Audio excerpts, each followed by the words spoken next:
Hello, Cole. How are you? I'm all right. Got a new headset just for this show. I'll see. We'll see. We made it. We're here. We have again. Same time every week. Same time every week, Cole. Well, except for tonight.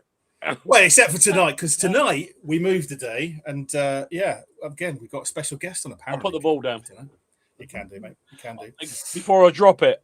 Well, exactly, boom, boom. But no, show 57, Cole. Show 57. Yeah. So look, great to be on for another show with you. And tonight, as you say, it's a bit of a special show. So we've changed from our regular our Wednesday slot to accommodate the gaffer. Well, yeah, and I even changed my holiday by a day, Cole. Amazing. I don't know. Amazing, right? That's commitment. That is commitment or delusion, one or the other, right? That is commitment. That is. Anyway, welcome to everyone who's taking the time to watch tonight. Really appreciate everyone tuning in. Just a reminder to everyone who's watching tonight, obviously for the Paul Wall interview, we'll be starting at about 7:00. We recommend to everyone who's watching, because obviously we're on multiple platforms, for viewing on YouTube. That will allow you to comment. So if you want to do comments for the gaffer, they can comment anywhere, but we can only really pick them up on YouTube, can't we? Really, on screen. Exactly that, Cole. Exactly that. So we'll do our best to get us through as many questions as we can. Obviously, we've got a lot to get through. So we'll apologise if we don't get through all the questions tonight, but we will do our best. We're going to try and move him along, aren't we? We'll try. So we've got a fair bit of time with the gaffer. So hopefully, all goes well, and we'll get a lot of questions answered from everyone who's tuned in as well. And I think just for tonight's agenda, just so we can let everyone know before we do our roll call, our weekly roll call. Yeah. Obviously, if you're new and you're watching, say good evening. Obviously, add a comment if you're a newbie. Tell us where you're from. Tell us if you're a newbie. Absolutely. And where have you been? Yeah, where have you been for the last 56 shows? We're 57 shows. Exactly, right? Exactly. Yeah.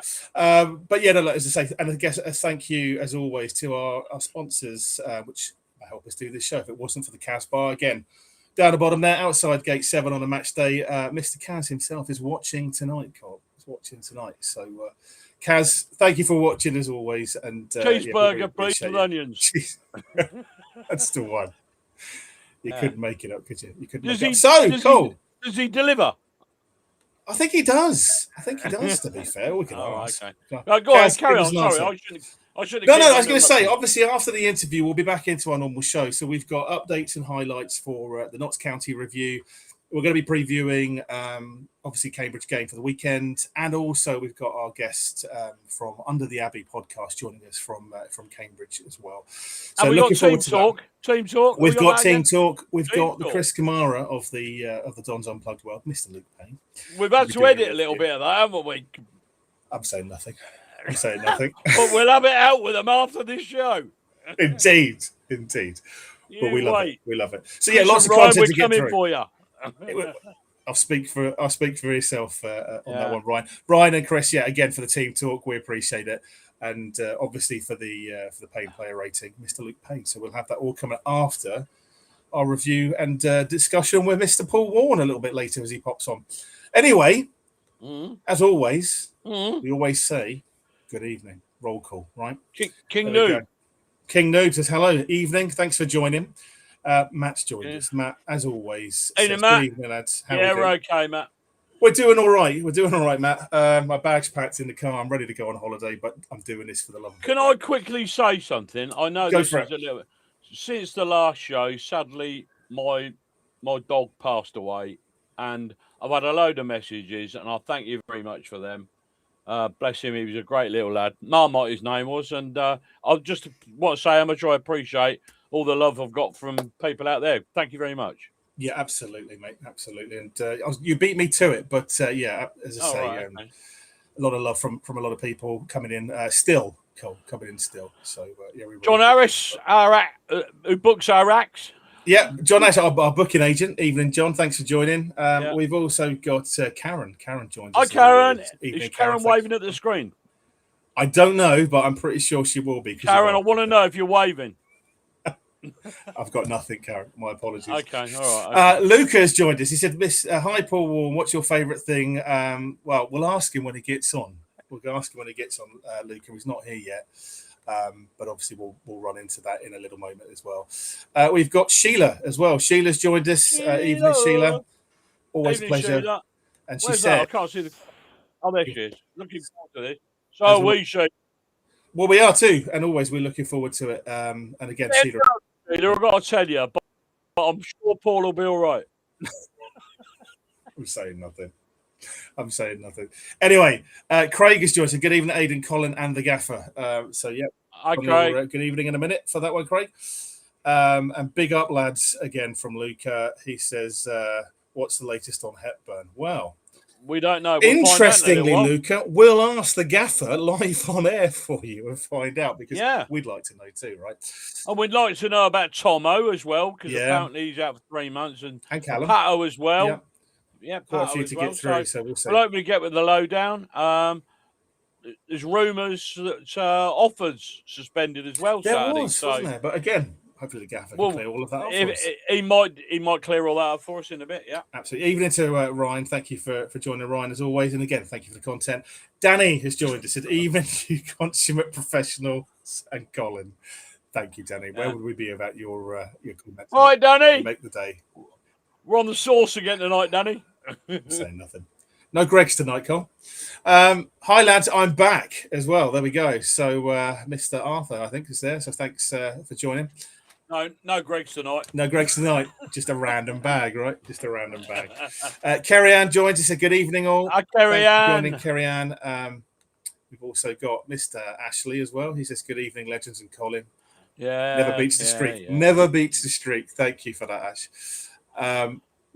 Lucas says, hi, everyone. How are we? So Luke is pretty excited. Christian says, evening all. Evening, Christian. Thanks for jumping on. Really appreciate you listening in. Good old Ollie, and a good old Ollie he is too. I saw you on the TV, Ollie, for the Notts County game. I couldn't make it, but I did see you in your green jacket, so definitely saw you in the crowd, mate. He says, I'm sure the show will be legendary, and one legend will be smiling down on us, but still be here. Now 9 years today, gone but never forgotten. Love you.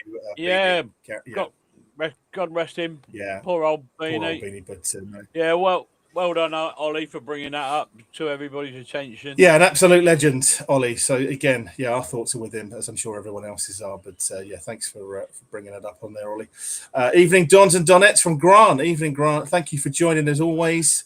Good evening, all from Jordan. So good evening, Jordan. Fat fingers.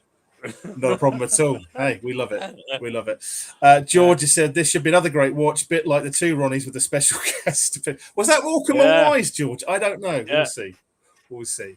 Another one here as well from Eddie Starr. He says, evening, everyone. Evening. Thanks for joining as well.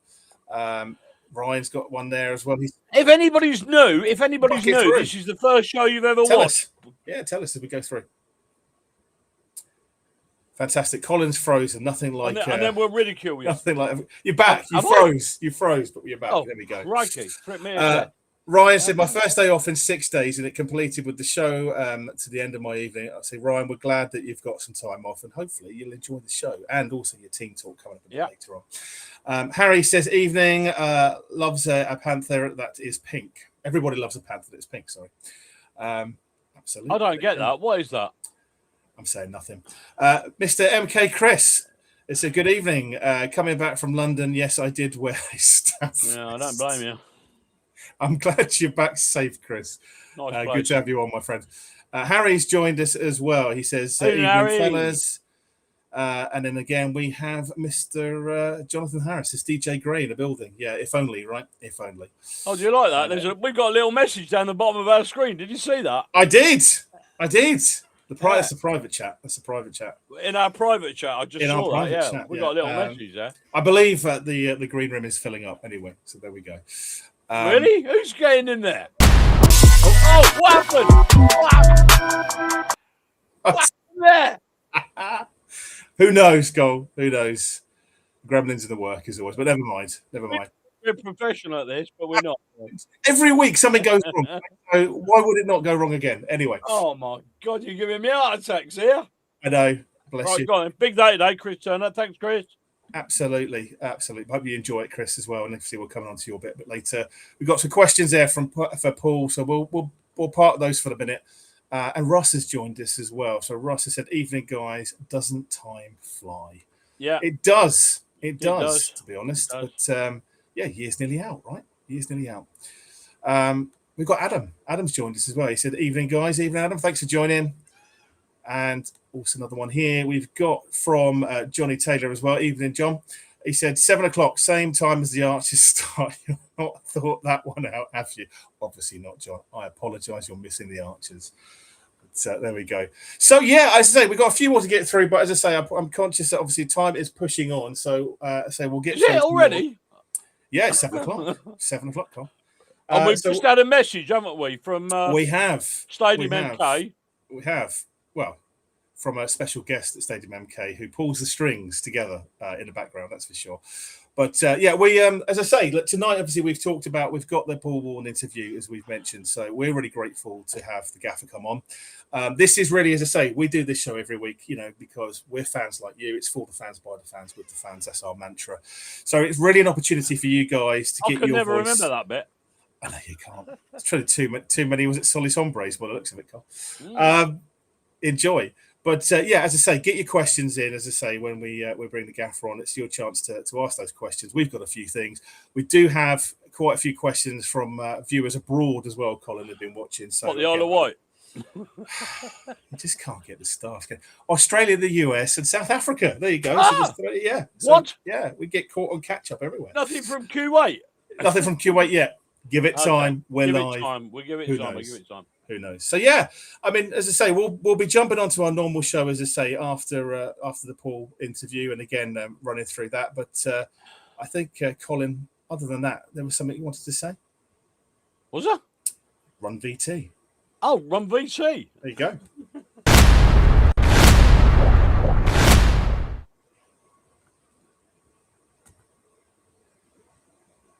Good evening, ladies and gentlemen, and welcome to this special edition of Don's Unplugged, the Paul Warne interview. And if this is your first time watching, where have you been? Your hosts tonight, and as always, are Aidan and Colin, and they would like to express their thanks to the club, and of course the gaffer for allowing this interview to take place. It's now up to you to ask the questions. We will be monitoring all comments, so anything we consider inappropriate will not be screened. And if there are a few questions similar, we will couple them together. Please be patient. We are expecting a high volume of viewers and comments. And a little reminder, don't forget to like and subscribe to the Don's Unplugged YouTube page if you want to see your comments live on air. Enjoy the show, ladies and gentlemen. The gaffer, Mr. Paul Warne. Boom! Yo! And look, I even got the hat, Paul. I've even got the hat. Like it. I thought it was too much for me to wear a bobble hat inside, so I thought I'd Never. Semi-cash. Well, wait, listen, we've only done this for you. Absolutely. Nice gesture. My head's too hot. Yeah, same. I'm getting too hot with this one. Evening to Joe as well. Joe, thanks so much for joining us. Evening, Joe. That's all right, gents. Unfortunately, I can't stay, but I've done the important thing, which is getting Paul on the call. So I will. Well, don't worry, we'll look after him, Joe. I'm sure you will. We'll be kind. But Joe, just again, massive thank you to you, Ollie, and the rest of the team as well. Always anytime, gents. All the best. See you soon. Good stuff. Thank you so much. Thanks very much. So, I think first and foremost, where to start, Paul, is everyone's sort of seeing how this season's panning out. Everyone's pretty excited. Obviously, the game against County was a little frustrating, but hey, that's football, right? So I guess just to sort of kick off, tell us, I guess, sort of how did it come to be that, you sort of coming into MK Dons, how did that come about, and how are you finding things so far? Yeah, hello everyone, by the way, especially to you, Colin and Aidan, so I know you're here listening. And thanks for the invite. Trust me, there's a few. Okay, there's quite a few, yeah. What happened was, obviously, when I finished at my previous club, I had a few weeks away. Had a couple of chats with a couple of clubs that I didn't fancy doing. It didn't seem right to me. And then my agent rang me and said about MK, and I was like, if I was honest, and I am being honest, initially I was thinking League Two. I'm not so sure. But then I spoke, my agent said, well, just go and meet him. There's no harm. And you'll be surprised to know I love a chat. So that's not a problem. So I came down and met the chief exec and the sporting director, Liam, and I was with him for about 3 hours.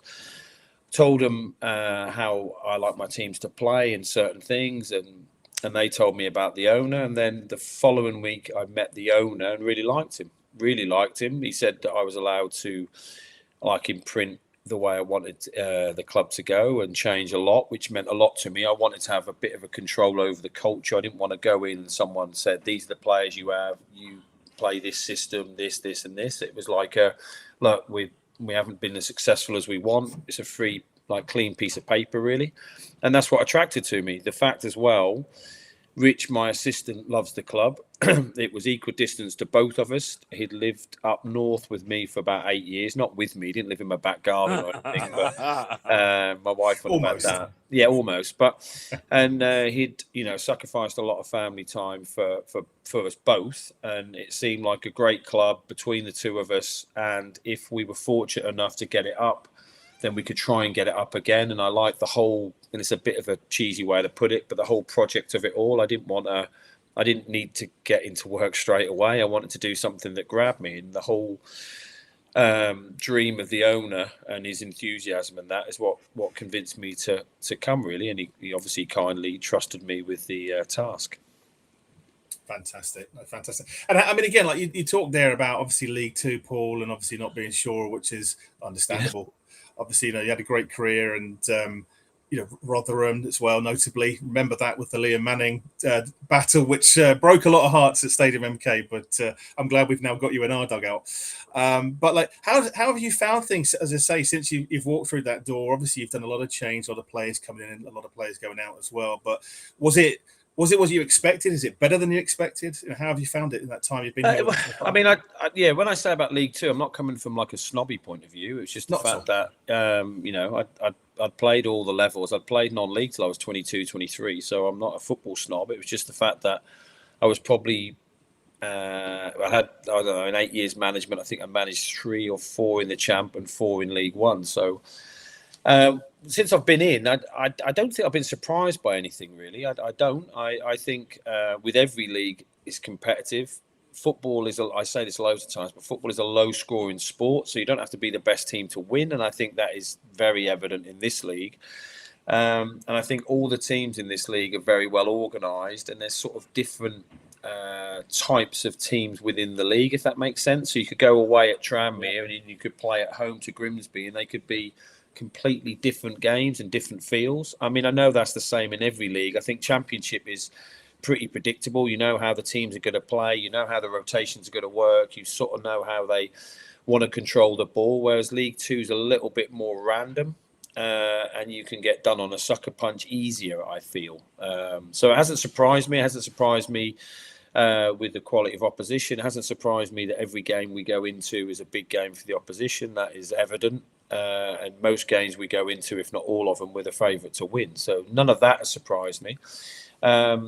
So yeah, we came in at the end of the season. I thought we got the team to stop conceding, but we couldn't get them to score. And now we've got them to score, and we can't stop conceding. So we're sort of it's like the old quilt one. You keep your head warm, your feet get cold. You warm your feet up, and your head's cold. So we need to get a balance. We feel there's been a lot of that this season. It almost feels, well, to us, we've been talking about it all season.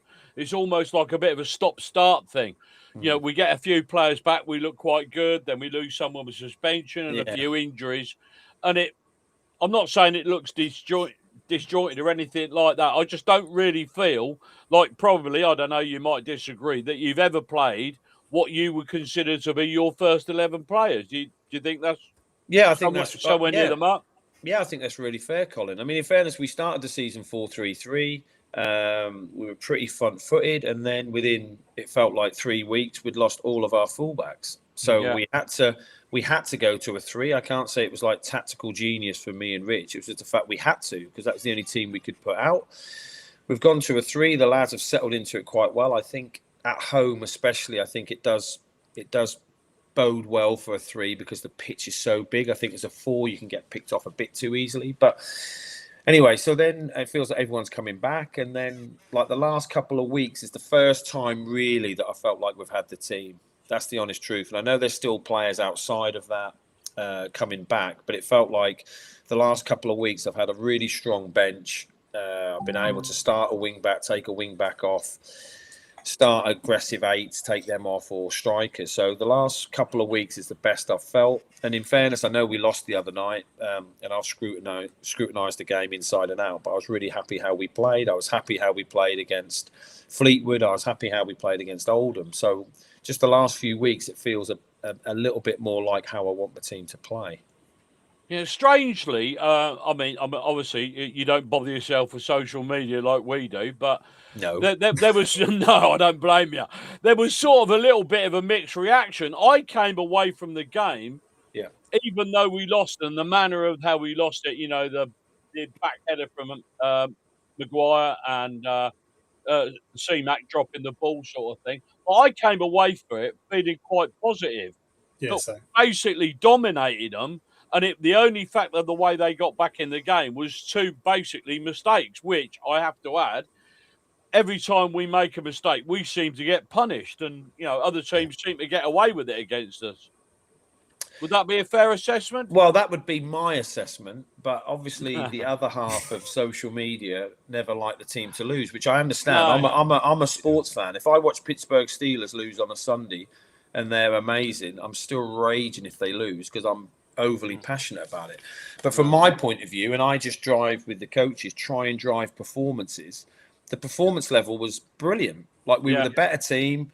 I spoke to their manager after and we were honest about how the game went. But second half, it was all us. Now, I could be, and I'm not that guy, I could be that guy at 2-2 after 60 minutes, goes, okay, let's shut up shop. We'll take a point away from home. But that isn't who we are. We want to go for wins all the time. So I thought, apart from the save that Craig made, which then led to the corner right at the end, I don't think he had a save to make second half. And I felt like it was all us. And that's what pleased me. And I, from a performance point of view, if that's the level of performance week in, week out, we'll pick up loads of wins. We'll still lose games, by the way. No team in the world doesn't lose. So Arsenal went and played at Aston Villa last week. Didn't play bad. They're just the wrong side of a scoreline. I thought we played really well.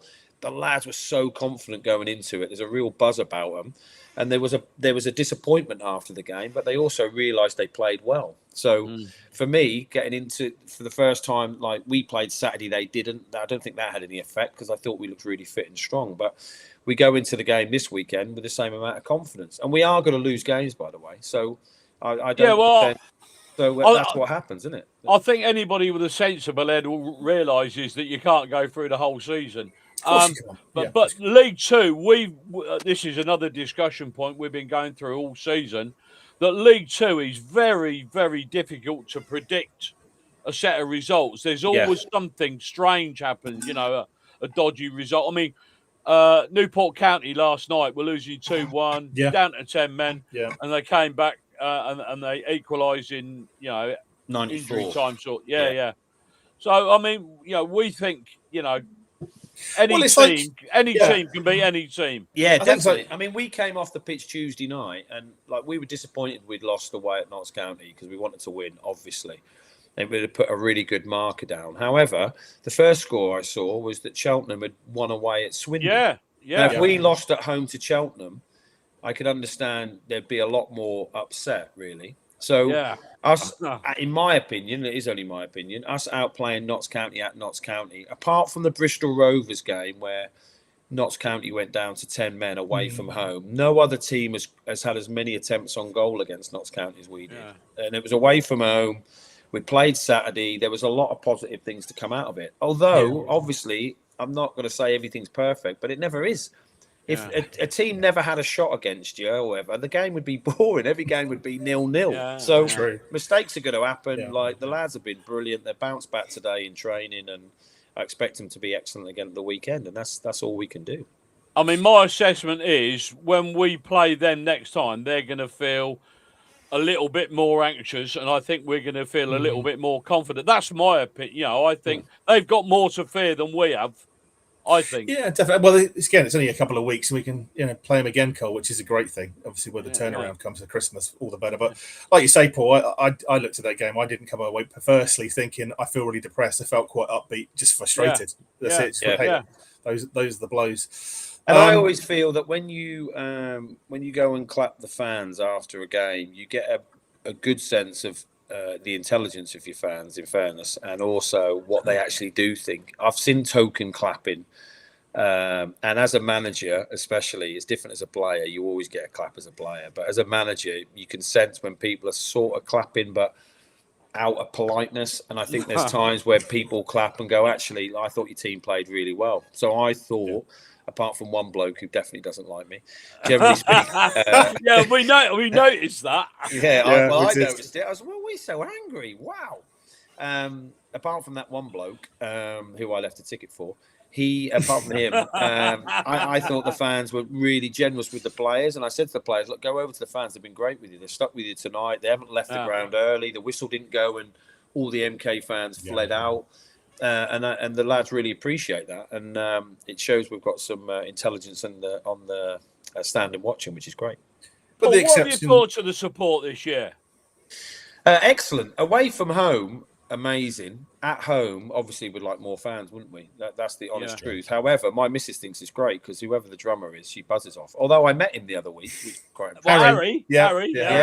He's quite a character. So I think the fan base has been brilliant, and everyone I've met around town, or especially when I go and get my tea in Marks and Spencer's, always seem to be really polite. So but away from home, I think been amazing, and it was just disappointing for me. I mean, there's loads of things that disappoint me, but when we played at Barnet and they give us a right good crack in first half, but the lads came back second half shooting towards the fans, and I saw Mendes' goal, and when I play it to the lads in the meeting, sometimes I take videos from people who have filmed it behind the goal so you can see the fans react. I like the players to see that at times, and I just wish we could have got a winner there, because if we got a winner shooting that way, it would have been great. And they're the memories you want for the fan base and the players. They're things that we put up on our win wall, on our goal scoring wall, and things like that. So, so I think the away fan base, especially, has been great, and hopefully the home one will grow as the team grows. Yeah, absolutely. And to the angry fan who was there yesterday, Paul, it's Christmas, guys. Come on, be nice. It's a nice time of year, right? There we go. Paul, I keep wondering. Yeah, you don't mind me? Can I call you Gaffer? Call me whatever you want, mate. Gaffer. It's your show. Listen, there's been a lot going on lately. Obviously, we're getting messages. Can you ask the Gaffer, what's the story on Pato? Yeah, you can ask me. What's the story on Tomo? You can ask me. And what's the story about the Colonel getting a 3-match ban? Okay, which order do you want? Whichever one you want. Go on, go Tomo. Go Tomo. Okay, Tomo, when he defended the shot that they won the corner from, the winning goal, opened his knee up. So he's going to be out for a sustainable period, unfortunately. So he's going to be out for 10 weeks. Right. So that's not good news for anyone. And in fairness, I spoke to Tomo today. I think the last couple of 3 games, he's looked unbelievable. Yeah. The player that I knew he was struggling with the foot early season. It was causing him problems. And that's why I really like the team, without digressing too much. I just feel like the lads have now got the fact that the wing backs have to get in the box. If one wing back's crossing, the other one has to get in the box. You've got 3 centre halves. You can risk it for a biscuit. Like Aaron scored the other week, and John nearly scored 2 the other night. And Geth nearly scored. He had 2 opportunities in a 6-yard box from crosses from Aaron Collins. So it's disappointing Joe's out. So that's a problem. Pato's damaged his knee. I don't want to say too much, because if they're doing their research, the opposition, they'll watch this. But so he had a scan, but he has no acute damage, so he should be okay for the weekend. We have to monitor it. As I speak to you now, it's Thursday night. He didn't train today, but we're hoping he's going to be on the grass tomorrow. So he isn't out for a period of time. At one stage, it was looking like I'd lost 2 in an evening, where when I actually got in my car after the game, I didn't think there was a massive issue with either. But so that's a problem. With Jack, what happened with Jack was the first goal. We call him the Colonel, by the way, for obvious reasons. Yeah, I definitely get how. So when when the first goal went in against Oldham, the cross came in, and he had a tussle. If you watch the goal back, he had a tussle with the defending player for Oldham, midfielder. They were grabbing each other's shirts. he definitely fouled him. There's no disputing that. I mean, it happens in the box every time a cross comes in now. I don't know what is a foul and what isn't anymore. But then Monday came, and we got a letter from the FA saying that they were investigating a potential red card because he'd pulled the player's hair in the incident. When the goal went in, the player, I think it was the 43rd minute, spoke to the referee and said he pulled my hair. And I'm not saying the lad's a liar. I'm just saying generically in football, when the ball goes in, lads will say anything. Yeah. And I was a player. I'd be like, oh my God, it hit his hand, it hit this, he's offside, he's this. You know, keepers appeal for things when they've shot from the other half. So, so he appealed, and I'm not saying, like I said, if he did pull his hair, it was accidental. It wasn't like he grabbed a bunch of it. He was grabbing his shirt and his hand went through his hair. The lad's got long hair. So, and the disappointment for me was that the player didn't speak to the ref about it at half-time or after the game, but the referee asked his colleagues to watch it and give their opinion. They did. They both said, 2 independent refs supposedly said they thought it was a red card. We got told Monday afternoon that we had to wait for their final saying on the Tuesday. We'd already worked on the team, by the way. Jack was playing. I wasn't aware of this Monday during training, so we worked on the team, the set pieces, everything. He was in the starting 11. And then dinner time Tuesday, the lads had already travelled at 10:30 in the morning to the hotel. We get told that we cannot appeal, and it's a 3-match ban. You can't appeal? No. Incredible. It's a difficult one, Paul. I know you can't say too much, but yeah, it is. I'm frustrated, and I've watched it back, and I can't find anything that is that proves that he's 100% innocent or 100% guilty in this one player's word against someone else's.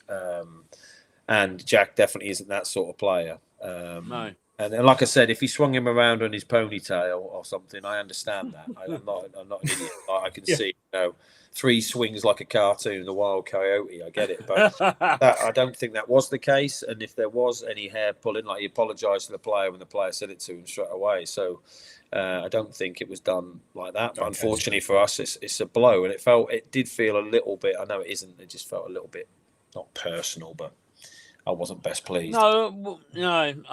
We don't. I don't feel like we're getting a rubber to green. And an incident like that, I watched it several times, and like yourself, I couldn't say 100% either way whether it was even a foul. Was it just the general pulling and pushing of a corner? But they were both at it, weren't they? They were both pulling, and that happens every time in the box. That's what I'm saying. I mean, I'm definitely not criticising the officials, because you couldn't pay me enough money to do it. When the ball comes, if I referee a 5-a-side at work training, and they go, Gaffer, and I'm like, yeah, okay, you can have it. It's your throwing. At times you cannot see. It's impossible. And with corners and that, like it's getting more and more physical set pieces. Yeah. And there's blocks, and there's loads of things that everyone coaches now that you can't see when you see it, but we can, obviously, because that's what we're looking for. And then sometimes you've got 20 people in the box. Well, it's impossible to officiate that. So I feel sorry for them, but watching it back, I just didn't think there was enough in it to say, oh, yeah. And I would admit it, by the way. I'd say, look, he's made a mistake there, and we need to move on. But I didn't think he had. I thought he was really unlucky. The thing that gets me, we're watching, you watch Match of the Day, you watch the EFL highlights, and some of these players, they're not looking at the ball. All they're doing is just blocking the run. It's arms, they're not... Very frustrating part of football, I find that. Very frustrating. Yeah, is there anything else you can tell us about Lemon or Hogan or Thompson, injury-wise? Any news on them? So Hogan's... Probably forgot someone. Yeah, you probably have, to be fair. So have I. I mean, I'm pretty good with names. Not. Hogs was on the grass today. Connor Lemonhigh joined in training today. Rush joined in training today. Oh, that's good news. They probably won't be okay for the weekend, but they will be next week. I don't think there's only Kane who is the long-term injury. No, he's still sore. He's still sore. So it's just them two, really, the two defenders who are out. Right, so a question leading on from that. You did an interview a few weeks ago with the Citizen, and you said you didn't expect it to be very busy in the January transfer market. Yeah. Have you altered your mind on that, knowing the suspensions and the injuries? Is there anybody or anywhere that you're looking at? I mean, I'm always, when I say not busy, I just don't want to get people's hopes up. That I know fans always get excited with transfer news. It's the strangest thing. It's the worst thing for a manager. I can't bear it. I just wish it went back to the old system. Whereas if I got an injury, I could just go and get a loan or something. Now it'd be great. And what's ending up happening is you end up getting 2 in every position because you have to, because you don't know what's going to happen. And then you've got to keep 11 very good players happy who can't get in the team. So the whole system is a bit shambolic for me. But in regards to January, like if I could improve anywhere, then I would. That is obvious. Like as a manager, I want to put the best team out I can. And with Joe being out, it does make me go towards another wing back, probably an attacking wing back. We'd need cover for. I always look for strikers, always. And I think, look, if I could get another midfielder, another centre half, another winger, another wing back, I would. That's 4. To get 4 in, you have to get 4 out at least. So I'm always looking. I've just had a recruitment meeting this afternoon. This is why I thought I was going to be running late today to get this on. So I've just had a recruitment meeting today, and we've gone through loads of different wing back options. So it's a constant thing. But it isn't just like, it's not as I know you know this, to talk to you like your children, I apologise, but it's not as easy as going, he looks good. Okay, I'll have him. Hello? Yeah, it's Warney here. Yeah, I know. The one with the hat. Yeah, that's me. Get yourself in the car. I'll see you tomorrow morning. It isn't as easy, right? Yeah, exactly. Am I allowed to put someone forward and see what you've got? I'll go test your knowledge now. God. Okay, I'll say I don't know him because that's a good straight bat. No, but you know him. You know. Callum Marshall. Never heard of him. Yes, you have. Never. He plays for West Ham under-21s. No. Marshall. Never seen him play. He played for Huddersfield last season. Relax. I mean, he isn't currently on my list. Well, he should be. Okay, I will pass that on to the recruiters. And when everyone's a pundit, Paul. When you invite me on here in a few months' time, will. I'll say that he was going to come, but he heard about this fan called Colin. It was too much. I'll blame you. Oh, okay.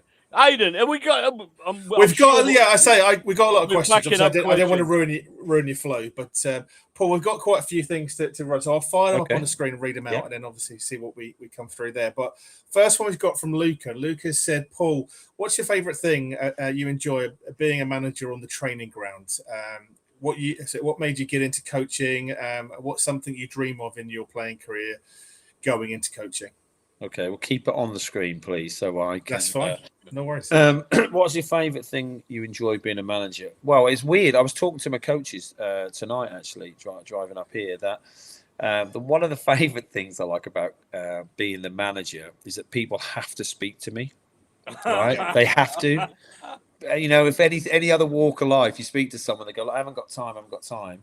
And because I'm very chatty. So like today, there was a passing drill going on, and there was Geth, who was in it? Geth, Dan Crowley, and Rush in this 3.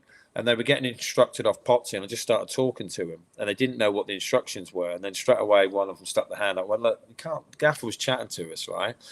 And they can't. It's brilliant because they can't. Like, who's going to tell me off? Unless the owner's there, I've got no one to tell me off. So one of my favourite things about being the manager is that I can talk to people whenever I want, as much as I want. I can say, right, come and see me at 2:00. I'll have a coffee with you. I'll walk around the pitch with you. I'll have a chat. I love that part. I honestly love that part because I'm very social. So that's the bit I really enjoy. And also, obviously, when you win and you know that all your players have done great, your staff have been brilliant all week, and you can see how pleased they are, is literally a thing that if I could bottle up, I'd sell. It is an amazing feeling that you can see how happy everyone is a beautiful thing. So I really enjoy that. What made me get into coaching? Was it something you dream of? In your playing career to get into coaching? No, it wasn't. Yeah, I know. I was thinking that I was going to be an English teacher, but I did before I turned pro, I did a sports science and business degree, and while I was playing, I did a teaching degree at Huddersfield Uni. So I always thought that when I finished playing, I'd have gone into teaching. That was always my ambition, if I'm honest. I always wanted to be a PE teacher. I watched Kes as a child. That's probably why, for those of a certain age. But so I always thought I'd go into teaching. I didn't dream of going into coaching at all. However, I was always like the fittest player. So the move when I finished playing at 39 at Rotherham, the move into being a fitness coach was just an easy fix. And in fairness, by the time I finished playing, I had 2 kids that I love. At times, any one parent would know this. Once you got your own kids, teaching someone else's kids, teaching your own kids is one thing, but teaching someone else's kids is like. So I sort of went off the idea of teaching. My own kids ruined that dream for me. I remember doing maths homework with my daughter once, and I was so impatient with her. So I realised that probably wasn't my calling. So I ended up being a fitness coach, and then I ended up being the manager, not by something I dreamed of. When I took the job at Rotherham, I know I've said this a million times, I turned it down 3 times. I didn't want to do it. I found it really tough emotionally, mentally. I found it like exhausting. I was a stone lighter. I was waking up in the morning spitting blood because I was chewing my mouth to death at night. I was so stressed. I was I wasn't present with my kids when I went home. I wasn't a bad person. I just wasn't the same person, really. I didn't like who I was becoming. The pressure is just enormous, and I'm not expecting people to sympathise with football managers. I understand how the world works, but you have a few days in a manager's shoes, you might see it differently. So it wasn't something I dreamed of. It's something I fell into, and it's something that I enjoy the leadership part of it. And I've been lucky enough to surround myself with really good people. So, but I love the game. So if I wasn't a professional coach or whatever my title is, I would still go and watch a non-league game at the weekend. I would still probably go Sunday morning. I'd probably still put my boots on and play at 52, to be honest. I love the sport. I think the game is just amazing if it's played the way I want it to play. Right. Can I ask the next question, Aidan? Yep. You can do. You go for it. Oh, sorry, I thought you were asking me, but yeah, go on. Well, unless you change your name to Aidan. We've had this one in on social media from a guy with the handle Donny and Mooey. Are you concerned with our results against teams above and around us, and how important is it going to be to turn round these in upcoming games? Do you think we are not quite cutting it with the top teams at the moment? I mean, if you think about the teams in the top 6 now, if you've got a league table in front of you, let me have a look. Well, my honest answer is no, I'm absolutely not bothered, but that makes me sound like arrogant, so I don't want to come across like that. I'm not bothered because I see that the lads' performances. But when we played Grimsby, we got a sending off and we lost 3-2 at home, and we could have scored an overhead kick in the last minute, although Grimsby were better than us. I'm not pretending they weren't. They were. When we played Notts County, I thought we outplayed them. We haven't played Swindon. I thought we deserved to beat Walsall. We had that many attempts on goal, but we lost 1-0 on a sucker punch. Yeah. Bromley, we lost 2-1 away. They had 2 attempts on goal. They're a horrible team to play, aren't they? They're Bromley? a difficult team to play against away from home, especially. So Salford we beat. Cambridge we haven't played, and the teams just outside of the top 7, Gillingham we beat, Chesterfield we drew, Colchester were beat in the cup, Barnet we drew away with, Crewe we beat. So I don't see it as a problem. And in fairness, I quite like our team. I'll tell you what, just for you, I'll throw that one question away. Okay, I mean that's just my opinion. I'm not saying. No, I think you've summed it up perfectly, mate. Yeah, so fantastic. I don't see any problem with it at all. No. Aidan, go on. Next question. Yeah, thanks. Next one's from Harry. I think you answered sort of part of the second one, but the first question he's asked is, how is Kane Wilson doing at the moment, Paul? Yeah, he's doing okay. It's just taken longer than we wanted. Obviously, the problem is with Kane, and I can't wait for you to see Kane play. Like, he literally is a cheat code on his own. I mean, when I saw him today in the gym, he was like, "Oh, Gaff, I watched the game against Notts County. I thought, if I'd have played, this would have happened." He is one funny kid as well, and an intelligent kid. So you should get him on here. He's done like a psychology degree, but he's a really witty and intelligent kid. So we were hoping that he was going to be back really early January, but I think it's going to take a little bit longer than that. His knee's swollen a little bit. He's going to be fine, but at the moment it's just taking longer. So that's a little bit frustrating, but more frustrating for him, in fairness. But in the meantime, I think Geth and Aaron especially have been doing really well. So when he does get fit, he's going to have to fight his way back in, which he says he can't wait to do. So mentally, he's doing fine. Physically, I'd obviously want him to be match fit tomorrow, but that isn't the case. And number two, would you say there'll be more players coming in January? Well, they'll definitely. There will definitely be movement in January. Look, my dream, not my dream, but I always think, and I said this to the owner, so I can't tell fibs anyway. So I'll tell you what I think. I honestly think January is a window where you try and correct your wrongs in the summer. So if you get your recruitment right in the summer, you don't have a lot to do in January. The problem with January is it's a very expensive window unless you get loans. Because if anyone's got 6 months contract left, and they know it's us, by the way, they will just put an extortionate price on. So that's a problem. So realistically, in the transfer window, like I said already, if I can improve substantially within our remit, then I will. But the other side of it is that players see January as an opportunity where they think, look, I'm just not getting the game time I want. And that's what ends up happening. So, for example, if I could use Kane Wilson as an example, because everyone knows this isn't true, right?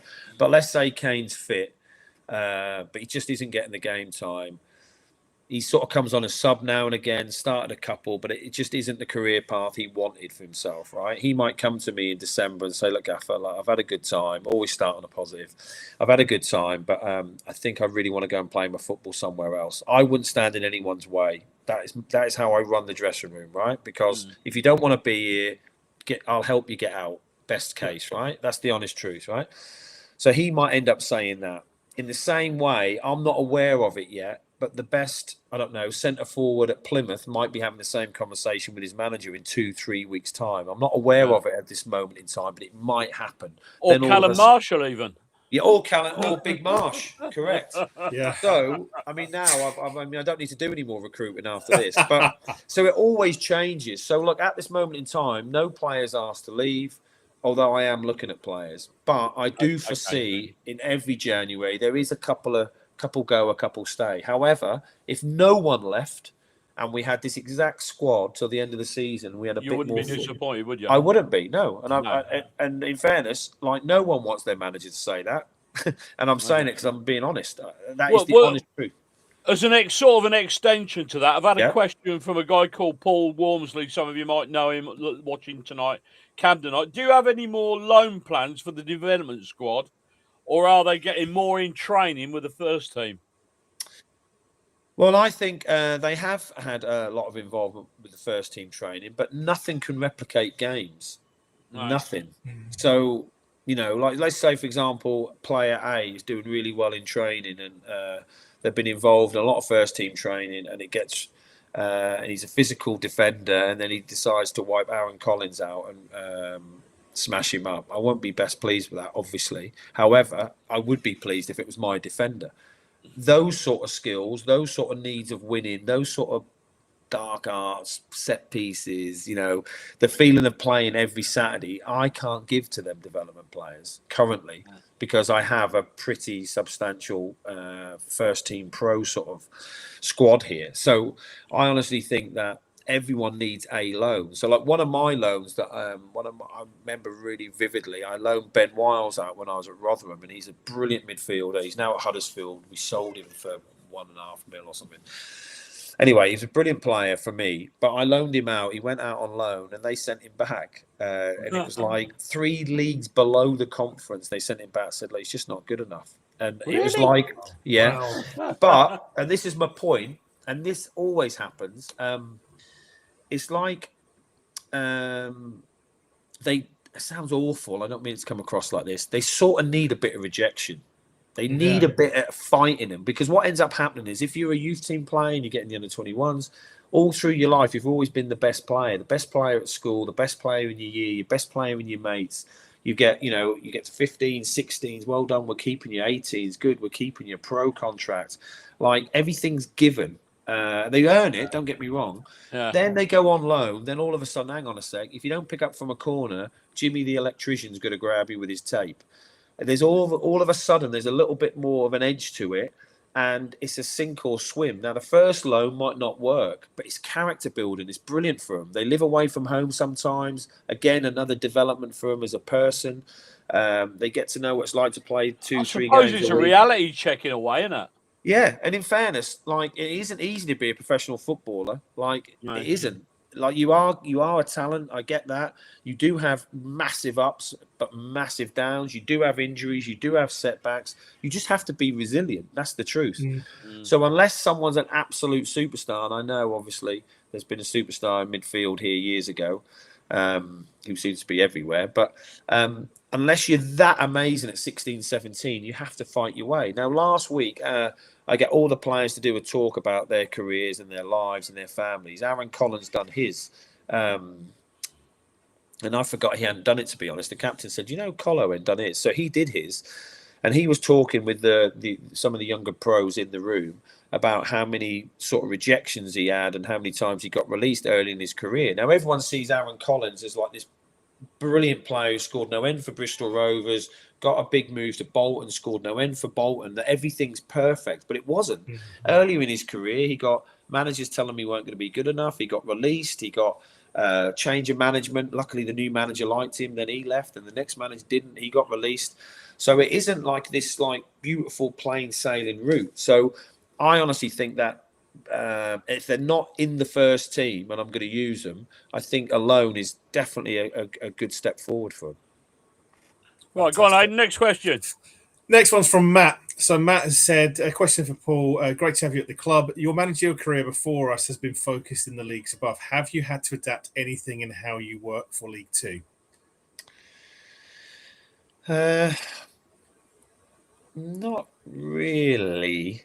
I think initially when we came in, possibly because we'd worked at higher leagues, we wanted to change a little bit of the ethos, possibly. What I mean about that, and you might be offended when I tell you this, but for example, in the tunnel, and this is probably a good example without going into every detail what I thought could be improved, but in the tunnel there was all pictures of all the old best players and everything, which is great for fans. I understand that. It doesn't. If I was a player, it doesn't do anything for me. I don't want to look at all the greats. So I changed that and put pictures of the current team up, so like they're inspired by it. So little things like that. I just try to make it feel a little bit more elite. We changed the gyms and the dressing rooms and things like that. We're trying to obviously improve the training ground and that, but I don't think we've had to adapt how we are with the players. I think we're really authentic, so we haven't changed that. The way we debrief the game, the way we show the lads the games, the way we cut things apart has been exactly the same. The way we train them is exactly the same. We might have come off them a little bit physically because they're not all of them possibly the athletes that I've had before. That's the truth. Although they have got significantly fitter as the season's gone on. But I don't think I've had to adapt who we are. I think the game's the game. I think if I went and worked in Sweden or Hong Kong or something, I'd still be the same. I'd have to learn a language, obviously. But no, I don't think I've had to. I don't think I've had to adapt anything really. And I have high standards in myself and my coaches, and I probably expect a lot out of my players. But then I think every manager does. So no, I don't think I've had to adapt anything. It's a good question, by the way. I've never been asked that before. There you go, Matt. Kudos. Well done to Matt. Well done to Matt. Yeah, well done, Matt. Gaffer, on you've just mentioned the training ground. I mean, obviously you weren't put off when you came to the club when you saw Wolfton on the green and thought, "Oh my God, what the hell's this?" Well, yeah. The improvements to the training ground.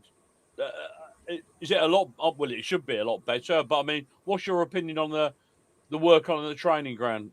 Well, the funny story was when I came for my second visit Liam, director of football, was taking me in the evening to see the training ground. I didn't see it. What, when it was dark? And he was taking me in the evening. And in the end, he said, like, I don't even know if you really need to see it. It's not far away. So I never actually saw it.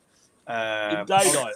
In daylight, no. Touche, Liam, if you're watching. Touche. I mean, it's genius, isn't it? I mean, if you absolutely... I thought you were going to say he had you on dog picking up. I love you Liam. know?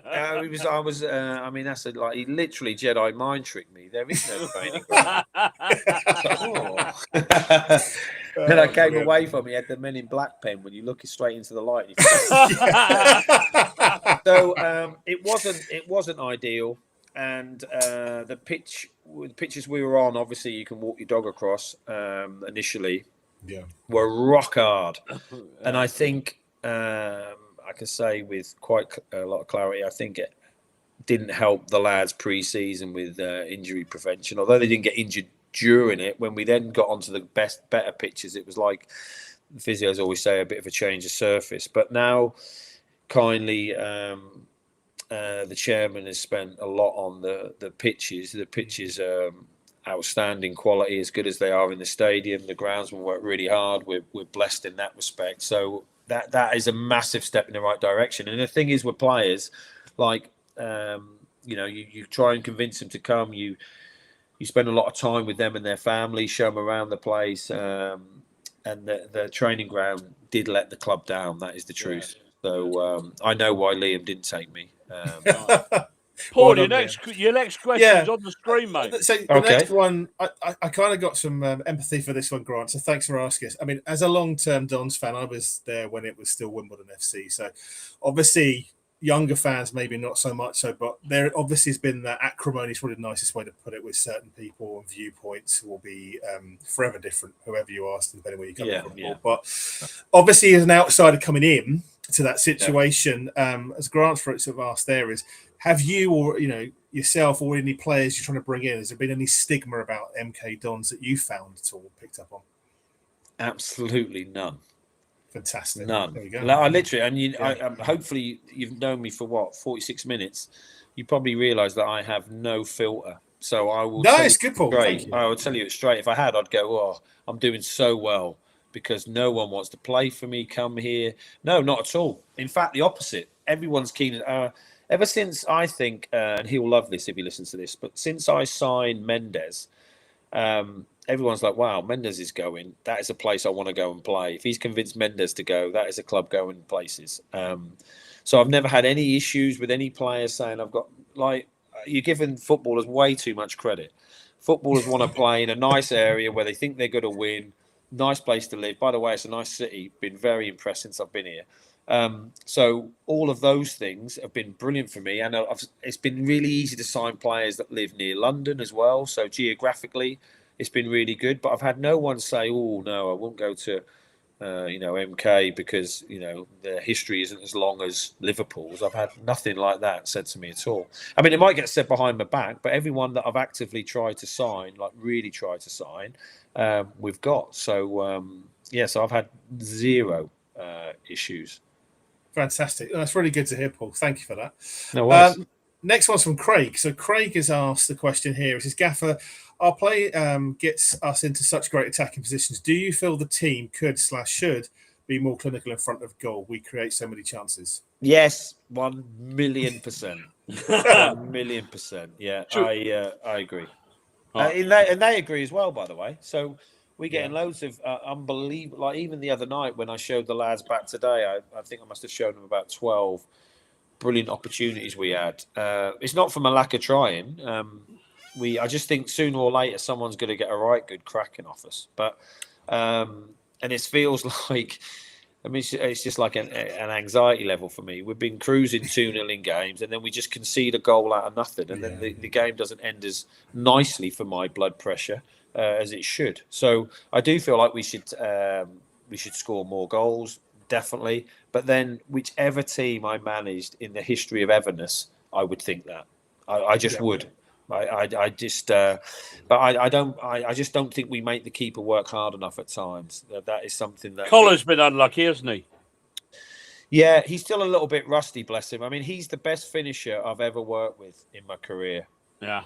So once he actually does get properly match fit, I think he'll be pretty phenomenal. In fairness, when he came on, I don't know if it was the old, it wasn't the Oldham game because he didn't come on. It was the Fleetwood game he came on. Fleetwood. First thing he done was shoot, and he nearly knocked Pato out. I think it was Pato or someone he hit in the face, which was comedy gold. So he literally just wants to pull the trigger at all times, and I think modern football is a bit of an aversion to pulling the trigger. You don't see as many goals outside the box as you used to. I mean, I say that, Notts County scored one, but generally speaking, they're all pullbacks and all that. Whereas I think Colo's a bit of a throwback, so I think he'll be a lethal force for us when we get him fully fit.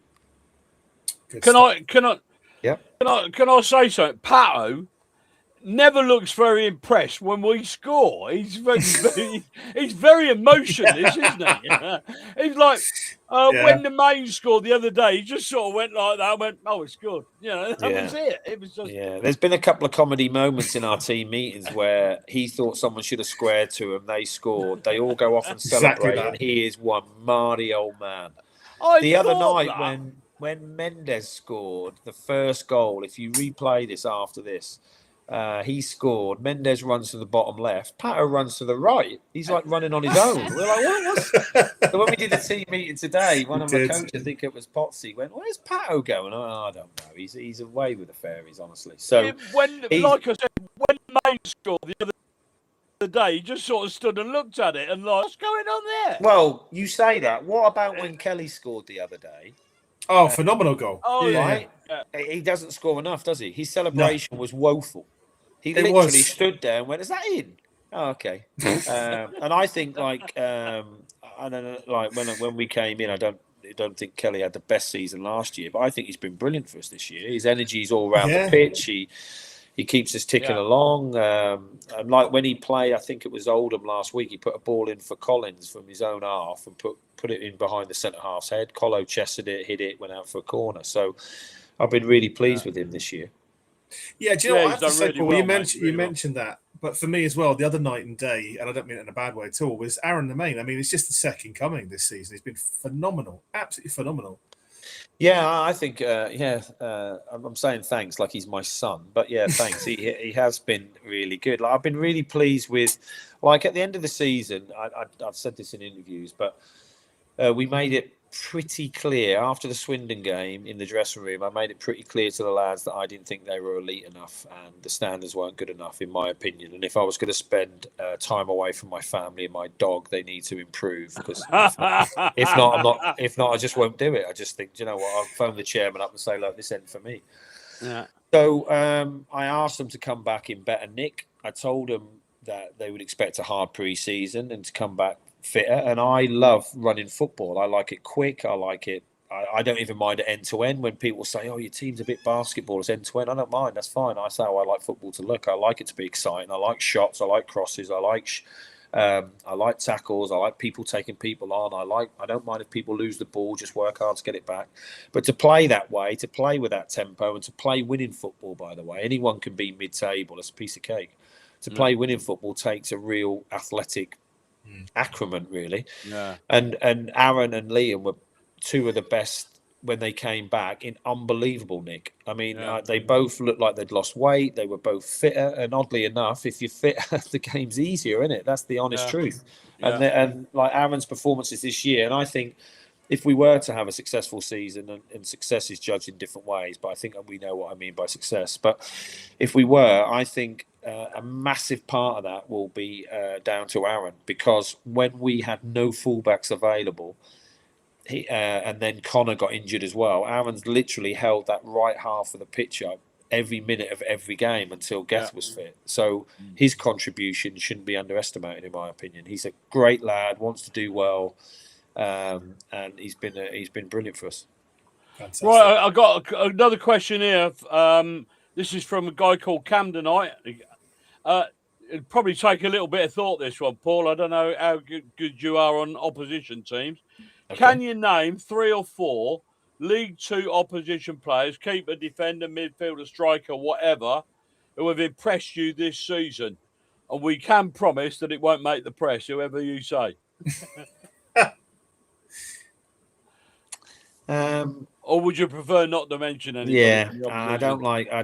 It's not fair on other teams because as soon as I mention a player, we're going to be linked with him, aren't we? Yeah, 100%. 100%. I mean, I can tell you off the record after. But I mean, in every game, obviously, like, so we're playing Cambridge at the weekend, right? So in that team at the weekend, I think Brophy's playing, right? Who I've wanted to sign before. I think he's been an outstanding player in League One, let alone League Two. They've got Corey Smith playing, who I had at Derby, amazing player. They've got Kachunga playing up front, who's had a brilliant playing career, was amazing at Huddersfield. Like, so every team has players that I like.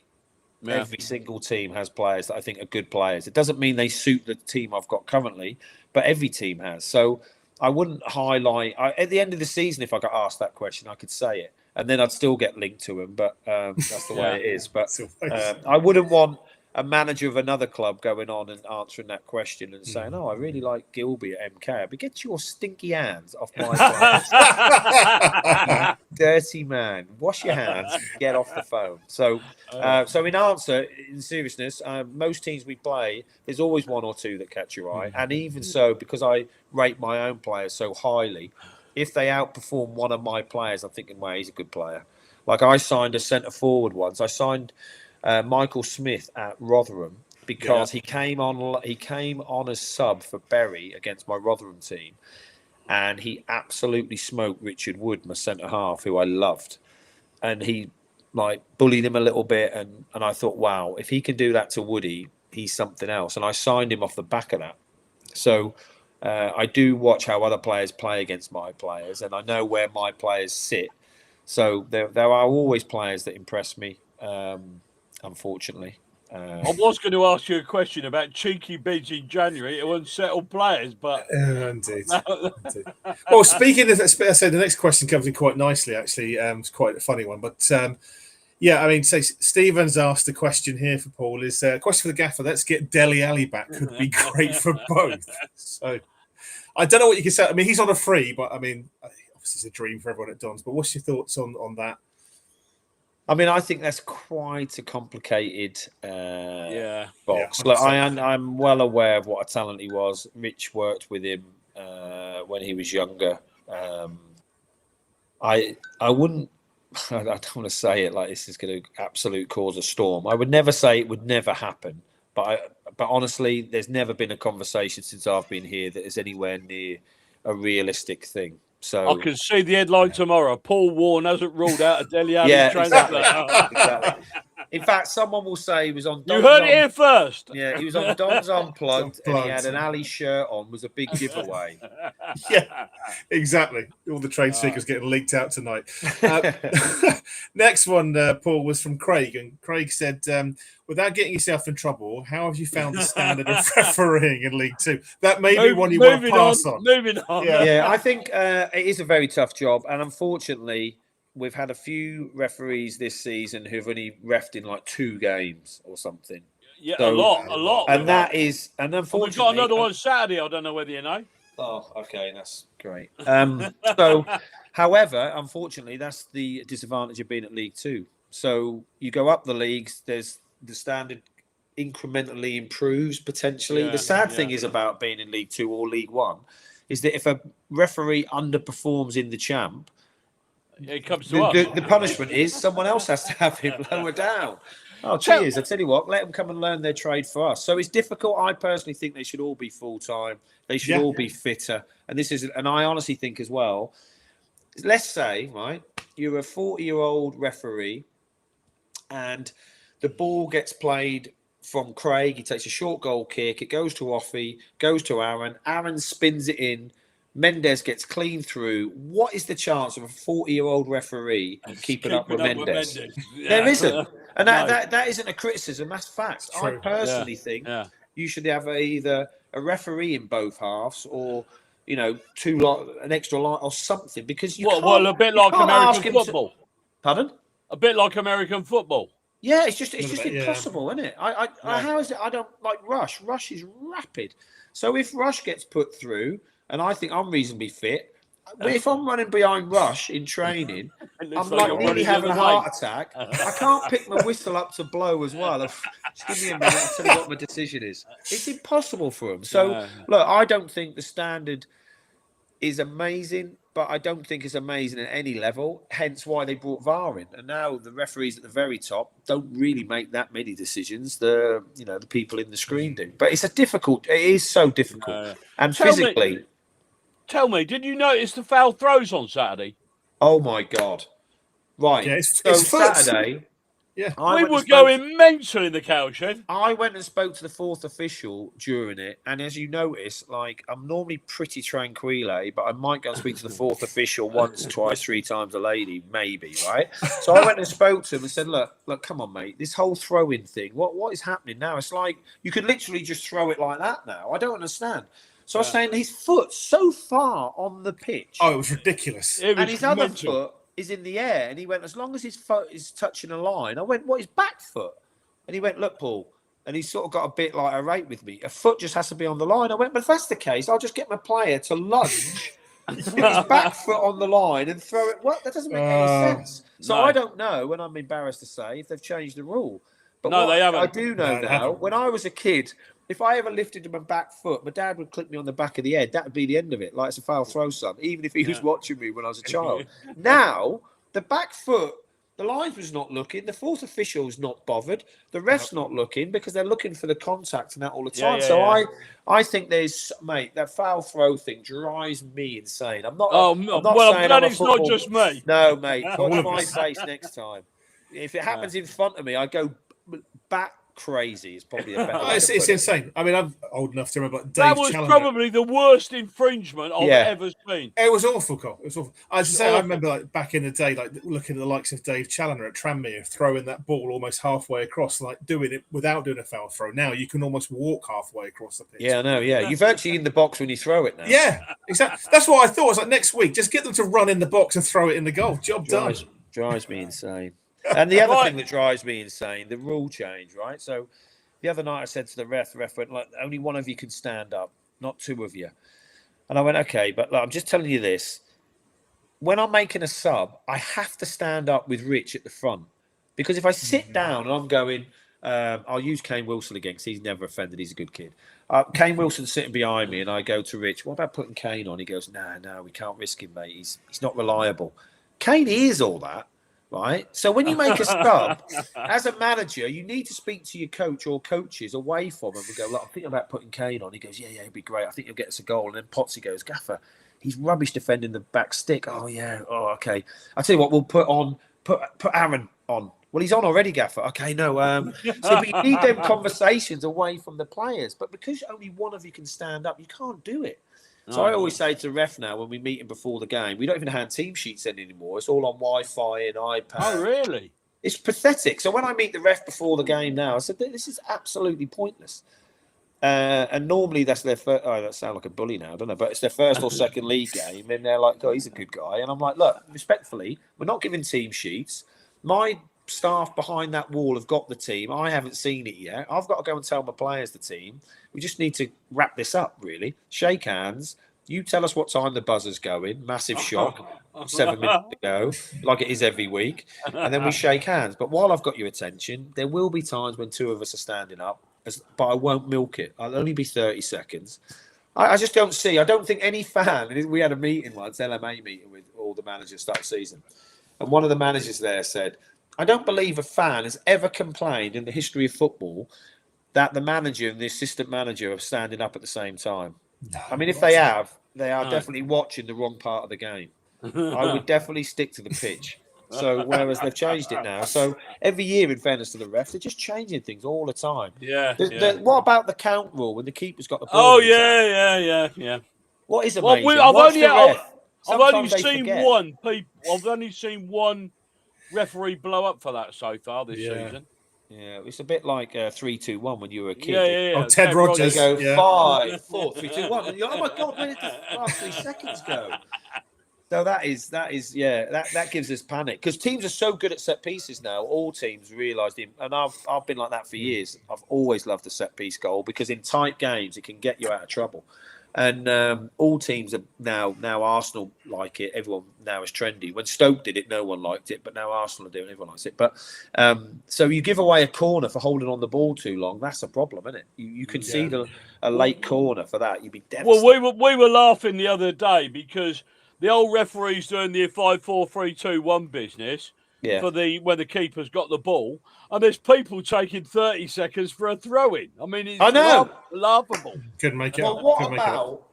Oh my God, what about time wasting? Right, I could be on here for hours, by the way. Time wasted. So I'll say to the fourth official, like, it's time wasting. The keeper, it's taking ages to get a ball for a goal kick. He boots that one away and goes and gets another one in 2 streets away. And I'm going, look, I can tell you as a grown man, he knows what he's done. He doesn't pull. He's just going to get that ball. Look, please don't lie to me. Just tell me you find it frustrating and I'll go away. Please don't lie to me. And then so he goes, yeah, but why is he time wasting? It's 0-0. He's time wasting because we're pretty good and they don't want the ball in play. That's why they're time wasting. Can you not see that? And then they're 1-0 down with 10 minutes to go. I said, look how quick he's getting the ball now for goal kicks. And he goes, it's in your imagination. I'm like, it's almost like they've never refereed a game before. I know. Like, come on, don't insult me. Just say, look, calm down, Paul. It's just part of the game. All I'm saying, this is what I say as well. This will tickle you. I forget that other people are watching this by YouTube. Right, so when I speak to the ref before... us too, mate. Well, good. When I speak to the ref before the game, the fourth official, I always meet the fourth official, right, who's got a horrific job, by the way. Yeah. However... this club is brilliant to manage because there's a walk to the fourth official. Now, I back myself to be one of the fittest managers, so I can walk that. Some don't. The chunky ones leave it, don't they? Let's be honest. They can't get there and get back and get there. They just can't do it, right? But I always say to the fourth official, I walk to you.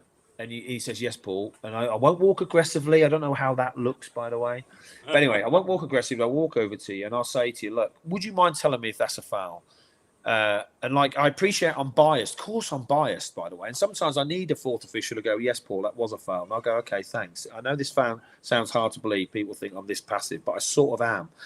However, sometimes they go, look, Paul, I agree with you. You got that one wrong, right? And I'll go, look, thanks for your honesty. I need to know that because I think I'm going insane, right? But I will then say to the fourth official, would you mind telling him that? Right? Because they're obviously mic'd up, aren't they? Right? They're like McDonald's with their little microphone, right? And they go, yeah, I'll tell him. So I walk away and I'm looking. And I say this to every fourth official in the pre-match thing. And I say, look, will you tell the ref things if I tell you? And he went, yeah, of course, Paul. And I went, look, if I ask you to, and your lips don't move, we've got a massive problem. So they'll go, yeah, I'll tell him, Paul. I'm looking at him. And their lips haven't moved once, right? And I walk back over and go, you haven't said anything. Yeah, I have. I've told him. You literally haven't. Oh, my God. Oh, my days. Like, oh, dear. So I can't bear, I can't bear dishonesty in anything, right? So I would rather him say to me, look, Paul, I'm not going to tell him that. And I'll be like, why not? Because I don't want him. And I'll go, okay, damn, point. Good answer. Yeah. And I just scuttle off back, get my cup of tea, sit down. Funny you should say about honesty. The question on the screen is, Paul, love your honesty in every single interview. I wish more people would like it. Are you like this in the change room? And how is life in MK? Is that where you live? Okay. Thank you. I am honest. I mean, it gets me in trouble sometimes. I've had the odd hierarchy at some clubs saying, oof, I don't know if you should have said that, but I have no filter at all. And I'd rather be like that. If I say anything, like if this came out and you went, oh, Paul, remember you saying that? I'd be like, yeah, 100% I said that. Like I would never, I'd try not to sugarcoat things. If we play, like I thought we were so poor against Salford. I could have easily come out and gone, oh, we were brilliant, 2-0, great. I thought we were awful. Sorry. Are you like this in change room? As the manager, yeah, I think I'm really authentic. You can ask a teacup thrower? No, I'd probably lose my temper. I lose my temper and make them feel guilty, like you know you've let me down. If I feel like there's not an effort, I can understand mistakes happen. I can understand form goes in and out. I can understand the opposition have trained as hard as we have to try and win the game. I can understand all that.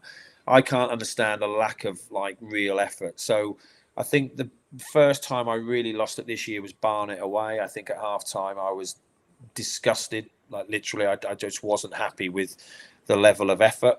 And then Kel Surprise, second half with more effort, we were brilliant. So, but I am like this in the changing room. I am like this in the meetings. I am exactly. So when I meet players and I try and get them to sign, I always say, look, this is who I am. And speak to all the players, anyone you know who's played for me, do your research. Because if you're not that bothered in your career, you shouldn't sign for me. But do your research. If one of the players tells you one thing I've said is a fib or a fabrication, you should not sign for me. If you do sign for me, you're an idiot. Like you like, because if I tell one lie, I can tell 100. So I think I'm always authentic. I sincerely care about the team. I do. And that is my biggest strength, but my worst strength in equal measure, my weakest point, because at times it freaking breaks me. I emotionally are attached to them. I just want them to be brilliant and love it and get promoted. So I don't think I change at all. I mean, you can ask the captain off the record. He probably won't say on the record, but because players always say they love the manager on the record. Who's that stupid to say? No, the manager's a complete lying tool. But like one of the things I do is when I meet the players before I sign them, I always like to meet them with their partners or their parents. And I always say, look, this is how we treat players. This is how we train. This is what we do. These are what our team meetings look like. This is the detail we like to put into everything. And if you're not in the team, I will always tell you why, right? I hate it, by the way. I'm not that guy. At least I'm brave enough to do it. Some managers don't even do it. But I'll always tell you why. But I need you to know that if you sign for me, there's certain fundamentals that you have to do. You have to run. Right? I don't care what anyone says about the best players in the world run. You have to run. You have to be committed. You can't pull out of tackles and all that. So I'm saying everything. And I'm saying, look, I'm telling you this with your wife in the room, because when I drop you or I don't select you, your first phone call will be your wife. You'll come out the training ground, because I would be the same. Hi, sweetheart, you're all right. You won't believe what's happened. What? Gaffer's dropped me. Okay, why's he dropped you? Well, he said my running stats are down and, you know, I've looked effortless. Well, he told you that when he met you back in June. He told you that. Yeah. So I think being consistent, being authentic, it gets me in trouble at times because it's exhausting.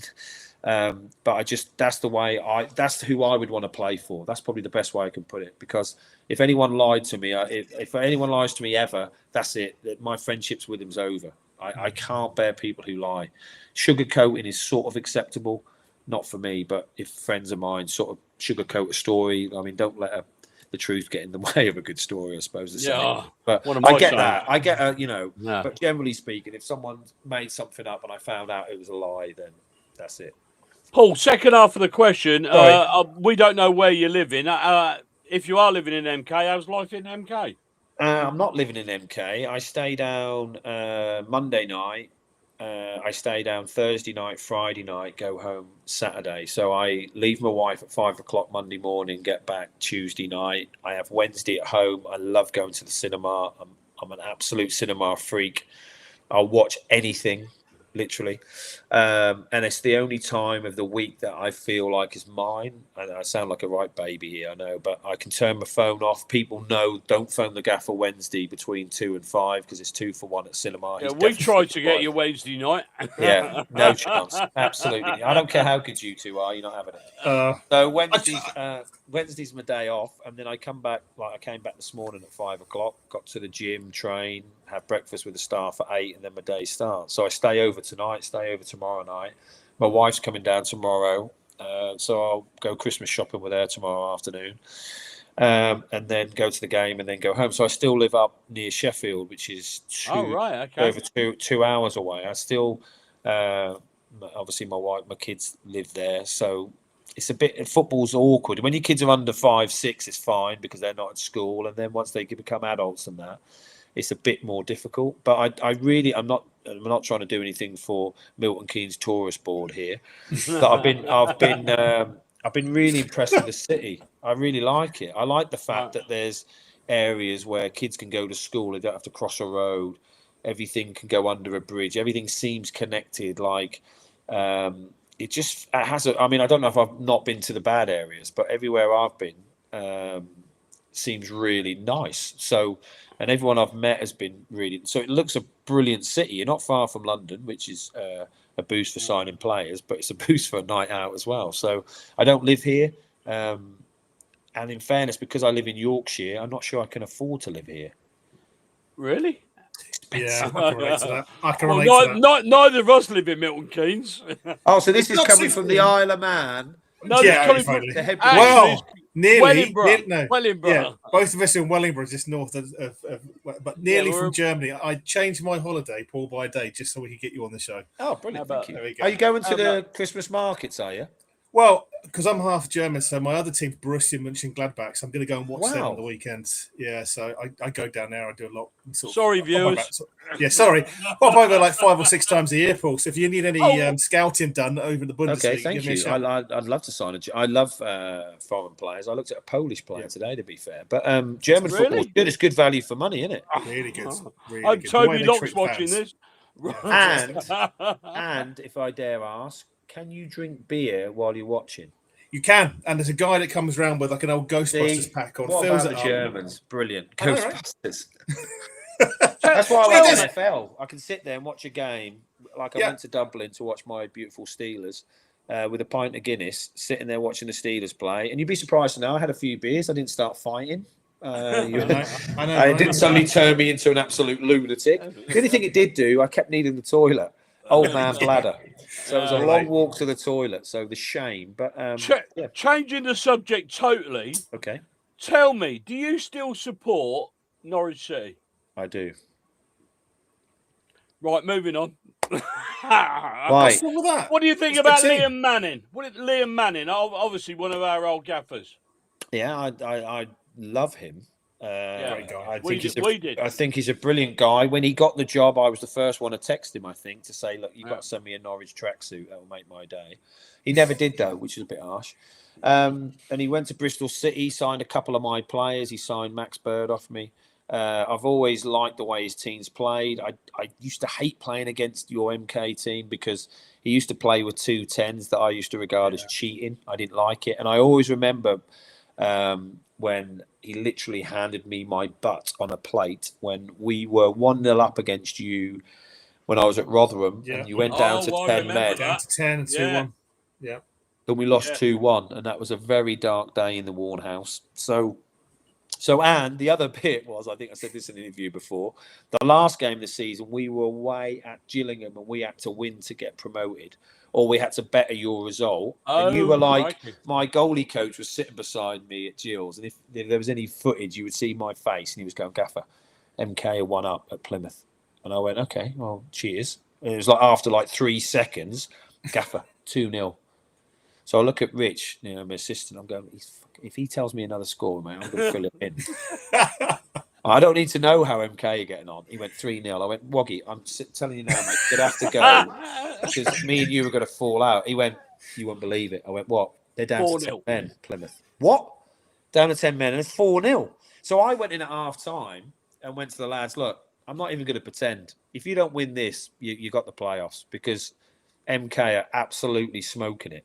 And then my fear was obviously in my head that if we didn't win, we drop into the playoffs. And I think if you drop into the playoffs as opposed to getting, they're two different psychologies. Yeah. So I thought, oh my God. So Liam wasn't my friend during that game. And then after it, I liked him again. But I think he's a great guy. His coaches are great.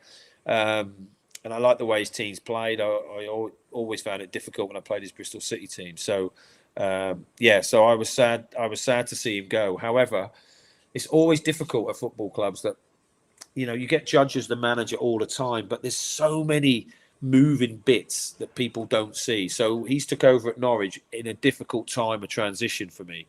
That squad, I don't know how good it is. So it's easy for people to say, he hasn't won enough games. I understand that. The next manager comes in. It doesn't mean they're going to win any more.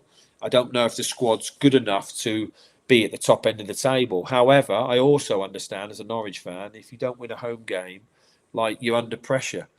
That doesn't mean they should win a home game just because they're Norwich in the champ. But unfortunately, like we all know what you're going to get if you don't win games, even though possibly it's not your fault. Sometimes you get it because the fans demand it. That's the honest truth. I always think it's fans that not end up getting managers sacked. I don't mean it like that, but once the terracing starts reducing and there's a little bit you're getting sacked in the morning and all that, you can fit, the end's getting close. Yeah, absolutely. Aidan, got any more? We've got a few more questions. Okay, Paul, I'm just conscious of your time, so are you okay to keep with this for a little longer? Yeah, you're fine. Fantastic. And I know Tom from Under the Abbey is in our green room, so Tom, we will be with you in a little while, but thanks for your patience. The next one we had from Craig, which is an interesting one, Paul, and he says, Gaffer, how do you unlock the enigma that is Crowley? Undoubtedly a quality player, but so far hasn't been able to really express himself. Well, that's a good question. Dan has many attributes, and in our midfield, like I thought at Shrewsbury away, I thought he played well. Then picked up a little bit of a niggle, and then at Tranmere away, he played well, and then picked up a little bit of a niggle. So it's a little bit of both, really. I need to, in fairness, Dan has to win his shirt. That's the first thing I'd say. And he has to play back-to-back games. But where he fits into the system, he's a talented player. More often than not, the talented players find their way into the team. That's the truth.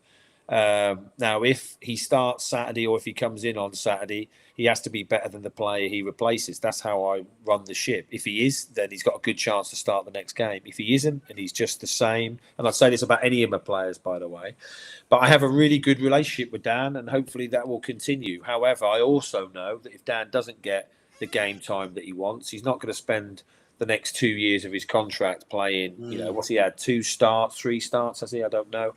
So, look, we need to get Dan game time, but my honest answer is it's not a charity. So It's not like, Dan hasn't had game time, because I've had loads of interviews in the past where someone will go, like, for example, what about Dan? Okay, who am I going to take out? Because everyone in midfield has been playing really well. Yeah, no, but Dan's really good. Yeah, I know he's really good. He's an excellent player. Connor Lemonhigh is going to be fit next week. Where's he going to play? Well, he just have to wait. Unfortunately, not all of them can play, and whoever's out of the team always seems to be a real talking point. I understand why, but I think that Dan will find his position. I think, I like the way Dan can unlock a defence. That's what I think he's really good at. So to get him higher up the pitch would be my vision for him, so to speak. I think last season, personal opinion, obviously, Crowley was playing too far back, and he was having to go back to the back four to pick the ball up, to then try and influence the game, and that didn't suit him, in my opinion. But it wouldn't suit me. You play him a lot further forward now, don't you? Yeah. I don't like any of my midfielders to go in the back line. So I showed a clip today to the lads where we had a chance to cross it first half against Notts County, and we didn't. We went all the way back into our own half, and we had 5 against 1. We don't need midfielders to drop into the back line. I pay the centre halves quite decent to pass the ball between themselves. It's fine. I don't like my midfielders to drop behind the centre forwards to get it. So, in fairness to Dan, whether he was asked to do that or he wanted to do that last year, I can't comment. He was last year. Yeah, that was the feeling. I don't know if that's a Dan thing or a manager thing or a style thing. Some managers love to get loads of passes in their own third and then build up slowly. I personally want the ball where there's fun happening. So I don't really like to see my midfielders get the ball off one centre half, give it to the other centre half, get it again, give it to the keeper, get it. I don't want my midfielders to do that. So when Dan plays for me, not if, but when, it'll always be higher up, because that pass he played at Tranmere to put Kane inside the defender, Kane touch score. I don't know how many of my players would have seen that or 2 played that. Dan definitely has a role to play. And like I said, it's his job to get in the team. I pick it, but if they're not in the team, it's not my fault. They've got to be the best players in training day in, day out and impress us. Right. Because in fairness, we film everything in training, right? So at the end of the season, if you said, look, Paul, could you send us some drone footage of your training? Ask me, I'll send it to you. You can put it on here. So we film everything. In the afternoon, me and my coaches watch training back. So we sit there and go, look at him. He's not doing that. Look at him. Brilliant. Look at that. Wow, he's on fire. He needs to play. That was perfect. Right, the shape's wrong under the ball. Right, clip that. We'll show the lads that tomorrow before we go out on the grass. So there isn't anything that we don't see, if that makes sense. Yeah. So if you're not in the team, like, I know it's always about the gaffer's got to give you an opportunity, but you have to earn that opportunity. That's for everybody. So, you know, like and Scotty Hogan's a big boy. If he was on the bench Saturday and he doesn't get an opportunity, like he has to earn it. He has to be better than Pato, better than Rush, better than Mendes, better than Collins. So competition for places is good, and there's nowhere to hide. So that's how I like it. Oh, well, we like it as well because we've never had such a great bunch of players for you to pick from. You know, on occasions we've looked at the bench and gone, well, there's no game changers on there. You know, if you bring someone on, it's going to be a, downgrade. Yeah. It's been a new dynamic for us as well, Paul, because obviously with the new owner coming in, the money there, that we've never had that. So that's really almost been like walking into the candy store for a lot of Don's fans. It's like, wow, we're actually buying players now. We don't have to sell to survive. Yeah, I mean, it is nice. I don't dispute. It is nice that you think that. I mean, the sad thing is now, though, if you put a phone call into a player and he wanted, I'm just going to say a generic figure. This obviously isn't the case. I'm going to exaggerate it massively, right? So people know it isn't real, right? Yeah. So a player wants £1 million a week, and I make a phone call.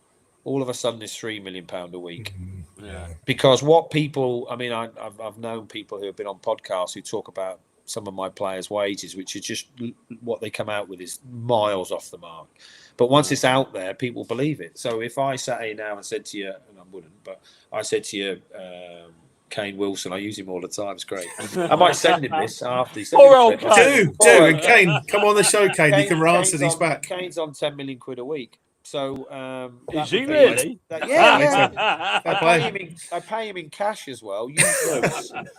But that would be everywhere, wouldn't it? You know, said on podcast, £10 million a week, Kane. Oh, MK Dons are buying the league. That isn't the case. Look, we have a really positive owner who's obviously invested in the team. Obviously, we've tried to add players to the group that we kept from last year, and we'll try and add again in January. But you're right, we don't have to, like, if I want to go out and get a striker, the chairman hasn't said to me, look, Paul, you have to sell 2 players, you have to, and that is, it's hard enough as it is without adding. Well, that's how it used to be, basically. I had that myself before, so I understand that. Bloody awful scenario.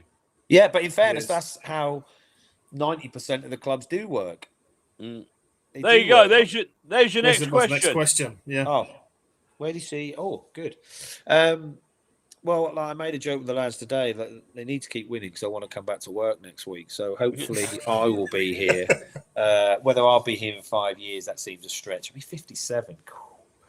My beard will look like Santa by then. Realistically, in 5 years' time, I would expect the club.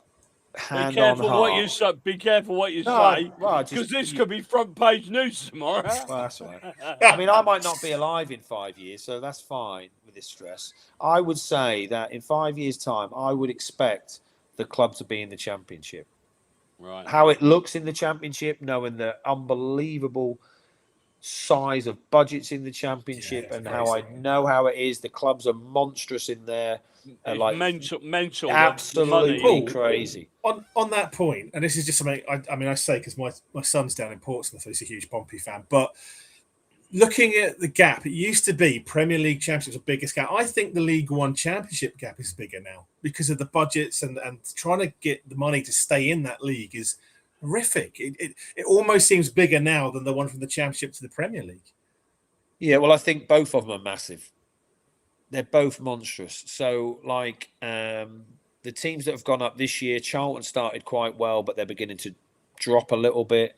Birmingham and Wrexham have got billions, so they can compete financially. So, and even though they can compete financially, like, they still haven't got not proper, that's not fair. top 6 probably championship players yet. They'll try and build it, but it's going to cost them a lot of money. They have to be so I think that you have to be a millionaire. You don't have to be, but millionaires are in League One, League Two. You got to have to be a billionaire in the Champ. Yeah, that's how I see it. I could be wrong, because what I mean is you have to be prepared to lose a significant amount of money. And it's a gamble, isn't it? Because if you get up, you've hit the prize, and then when you get up, you still have to. It's non-stop.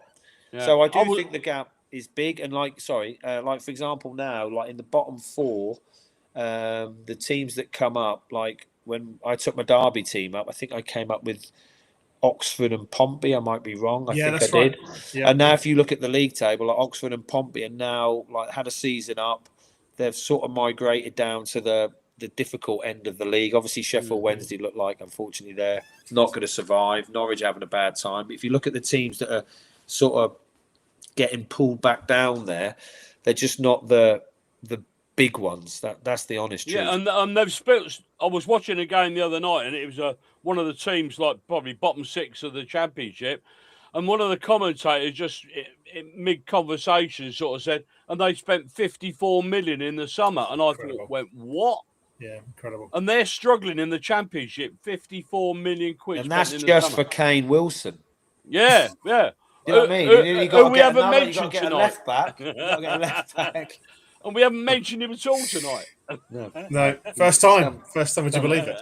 Some contract. That's what I mean. 54 million to just compete. Yeah, I know. It's crackers. Just crackers. Absolute crackers. Right, here we go. Oh, this is good. Oh, there's a good question. Oh, Mendes without a capital M. This is shocking, Josh. What was the process? Which Kickstarter? What was the process? Well, the process was quite easy. I would say this, but I have good relationships with all my players. So when I left Derby, I wasn't doing anything sneaky, but I always text the players if they scored, or like Josh Vickers if he kept a clean sheet, or Jakob if he did, or if Joe Ward set up a goal, I'd text him congrats. Like my Rotherham players, Kiefer Moore scored for Wrexham last week. I text him congrats. I keep in contact with every player I've coached when they do something. So for me to open a dialogue with Mendes was beyond simple. It's like phoning up my friend, really. So I was always sort of, every time he played and that, sort of saying, like, what's going to happen in the summer? What do you intend to do? So that one, I didn't go through his agent, so to speak. It wasn't sort of a legal approach because I'm his friend. So if you go through the text messaging, it's all quite above board, I think. Now I've said that. However, obviously, I had a relationship with the club. We'll edit that bit out. Yeah, that'd be great. Thanks. If you see me like that behind bars tomorrow, Sky Sports News. But anyway, so it was just one of them. Look, mate, come down.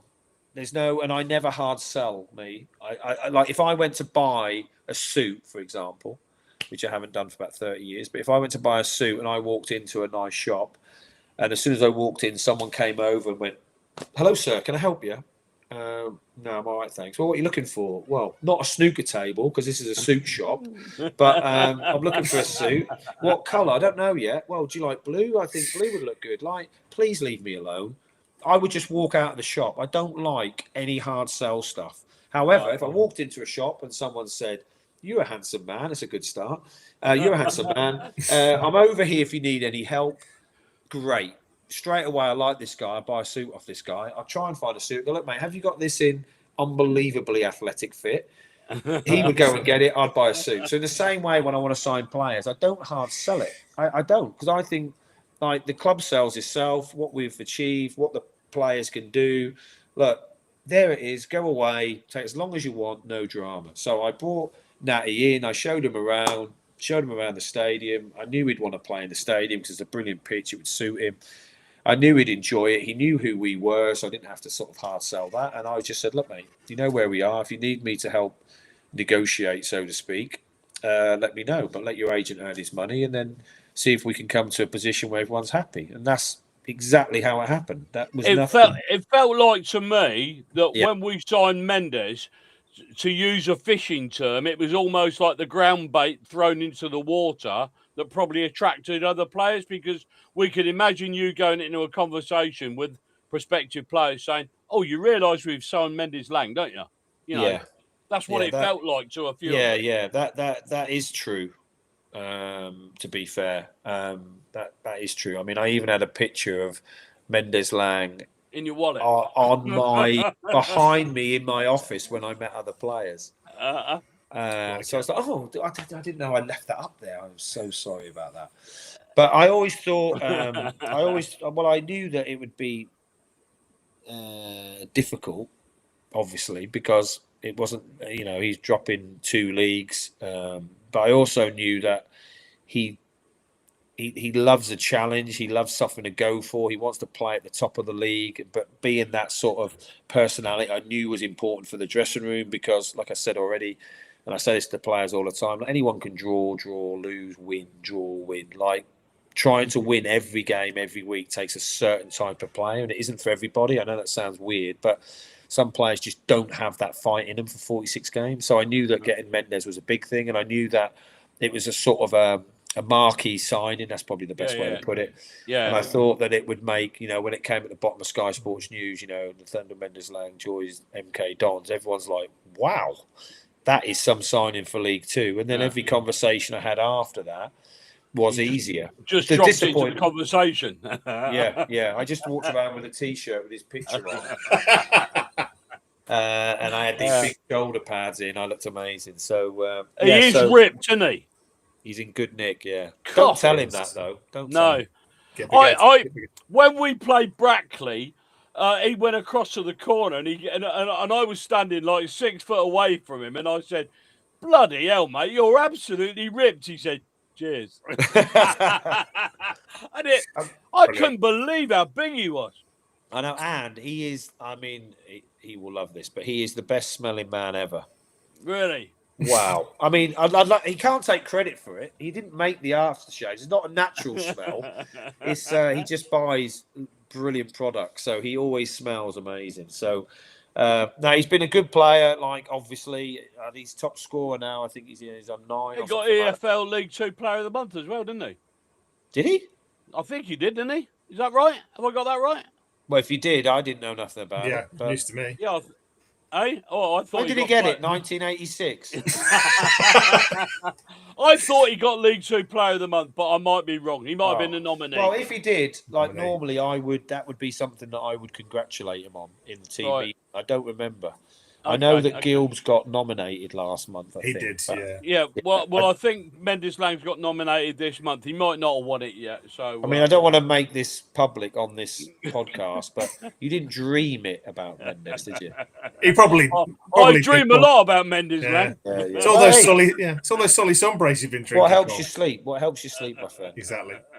Paul, I'm really conscious of time, so I've got a couple more questions before we'll move on. But this is another one which is quite an interesting one. I know a lot of the fans have asked about as well, but it's from Luca. And Luca has said, what's the latest on Lecco and any plans for Jan for him? Will he be part of us for the rest of the season?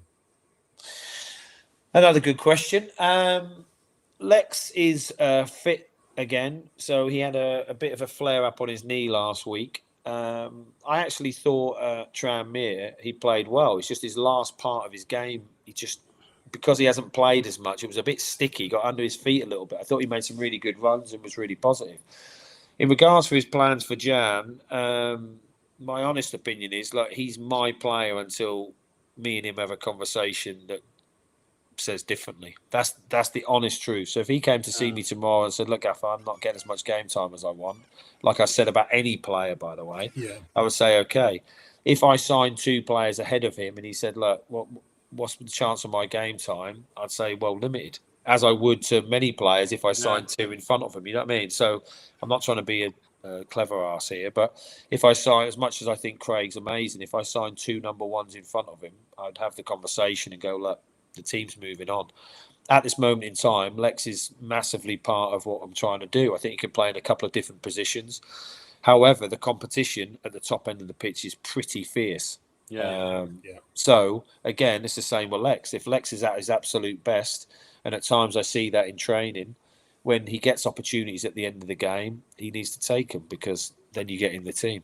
I mean, if you're a striker and you come on and you score, like I look a bit crazy with my Yorkshire hat on, but I'm not an idiot. People who score generally play. The best players always play. Managers don't pick a team to lose; they pick a team to win. So, if the earlier question was about the dearth of goals, I completely agree. So, you bring goals as a striker, you give yourself a much better chance of playing.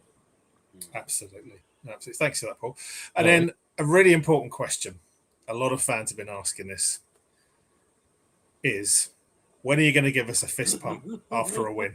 Because, I mean, it's got to come, Paul. Come on. Well, you see, I'm not a very good celebrator. I'm a polite celebrator, and I don't like feeling like I'm being forced into things. So at Derby, the fans always wanted me to do the bounce, right? Yeah. Right. Obsessed with it.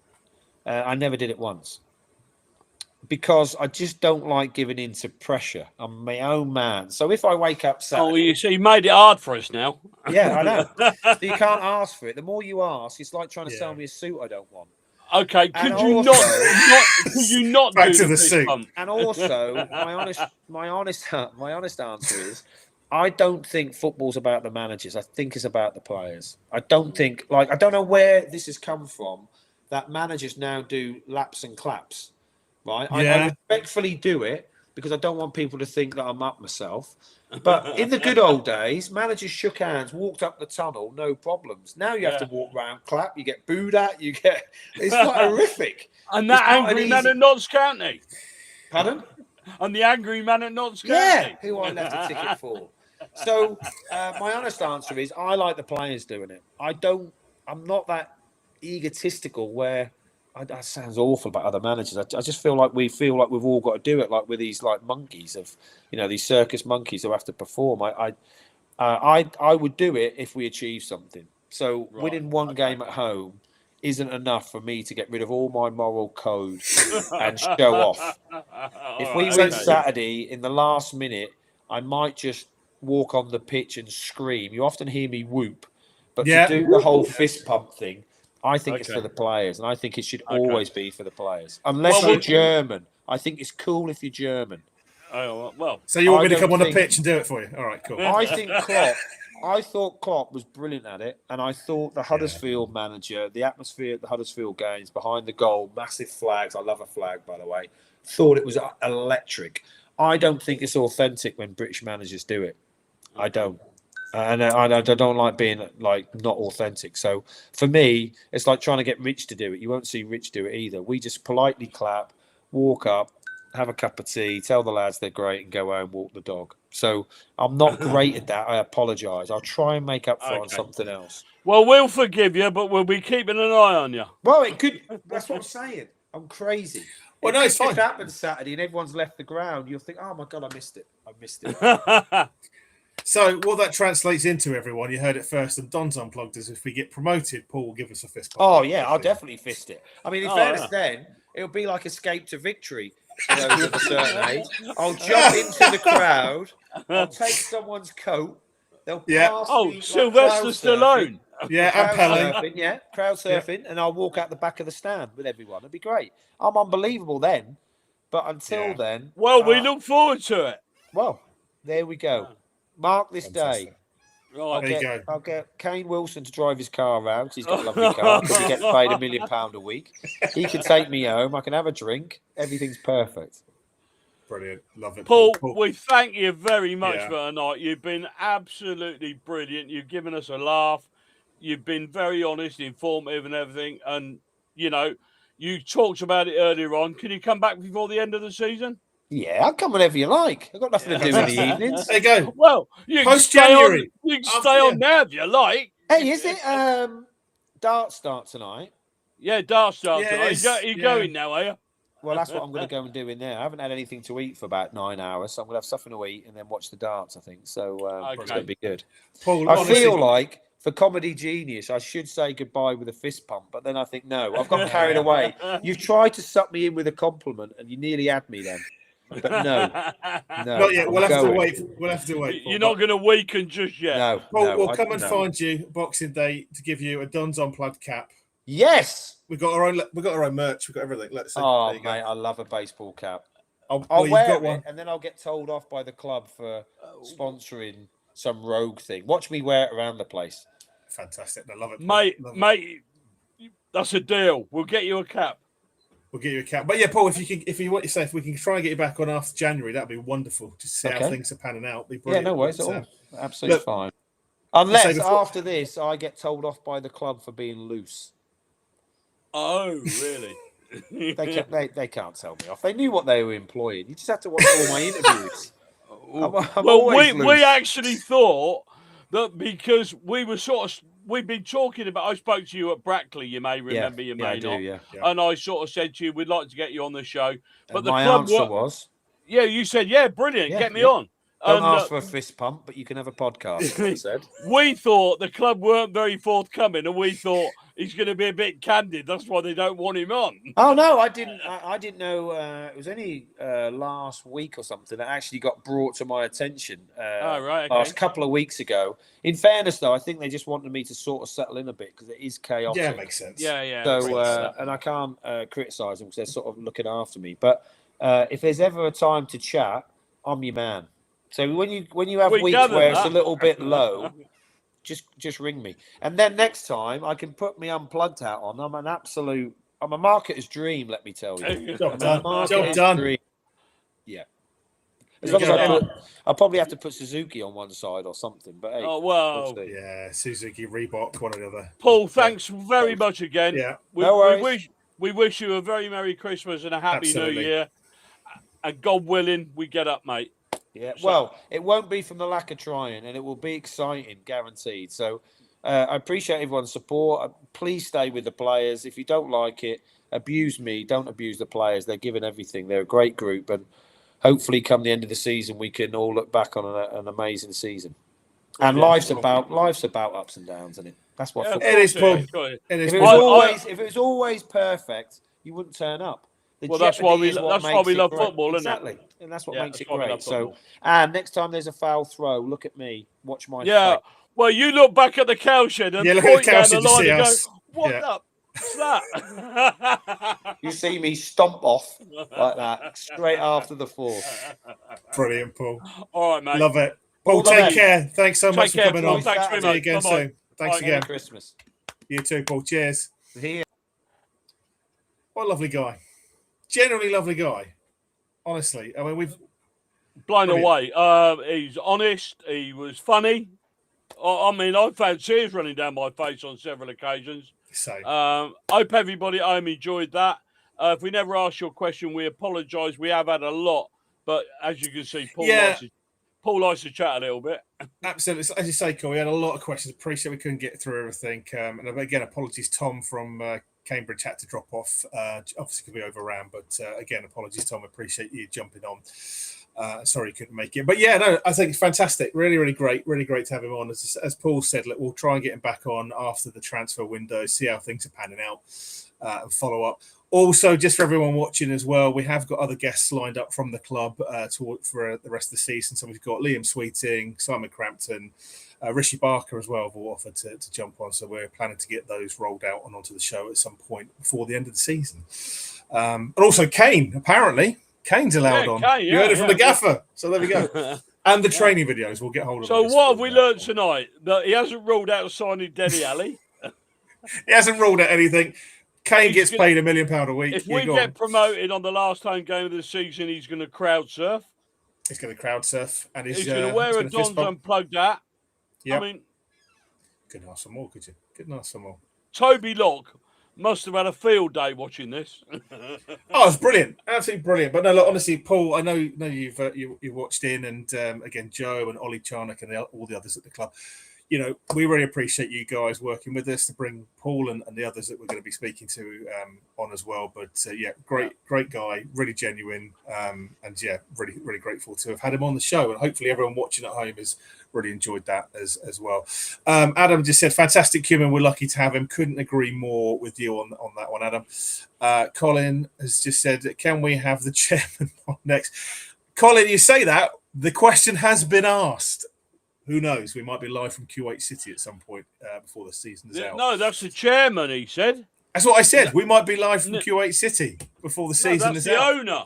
Yeah, he's in Kuwait, Cole. He lives in Kuwait. No, that was said the chairman. Oh, God almighty. That said the chairman. That's Neil Hart.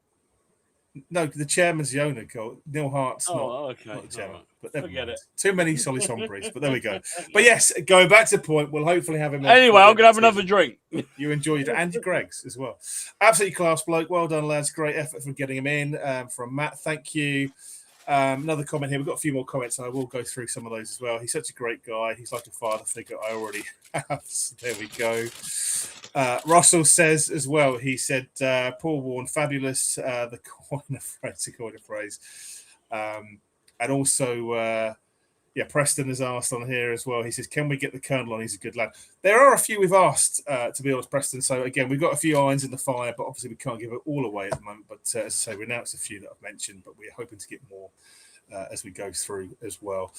Sheila has said on here as well, wasn't that refreshing, interesting talk? Yeah, really, really good. It's great to get an insight, Sheila. And it's one of those, right? You hear on the media he's a nice guy. You've seen him tonight live, unfiltered, unfettered. And is that exactly as you see it? What I liked about it, there was no bullshit, was it? It was not at all. It was brilliant. Exactly that. Grant has said as well. He said agree.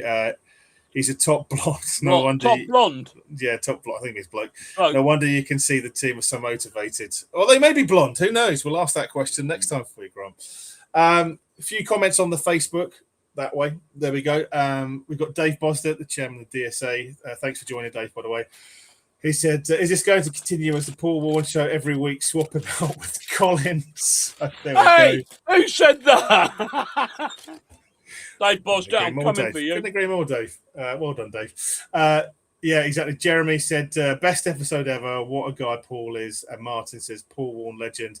Good luck restricting him for a time when he comes on next. Yeah, I think we need to book a 2-hour slot next time, to be honest, to say we could have probably been in all night talking to I think he'd have carried on, mate. Yeah, absolutely. But I'd probably say he's been out for 9 hours. He's not need dinner, so we don't want to emaciate Paul, that's for sure. But so I mean, moving into the rest of the show, Cole. So I mean, we're going to go and obviously talk about all things that happened against Notts County. We've got the Cambridge preview coming up as well. As I say, apologies that Tom had to drop, but we do have our preview from Chris and Ryan. Obviously, we'll talk all things Cambridge as well before we see out the rest of the show. Are you going to play the Luke Payne review now? I will do shortly. Just a couple more comments and then we'll get into that. I'm afraid I've had too much to drink.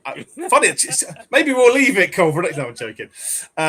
Craig said Paul Warren just makes you want to back him and the team, even if we go through a tough patch. He instills time and faith to make it good. Yeah, 100%. 100% Craig. Andrew says, top bloke, fills me with big hope for the season ahead. Yeah, that's the thing, right? You want someone in the change room makes a difference, players, but manager as well. And I think he's really shown that tonight. And Ryan says, brilliant guy.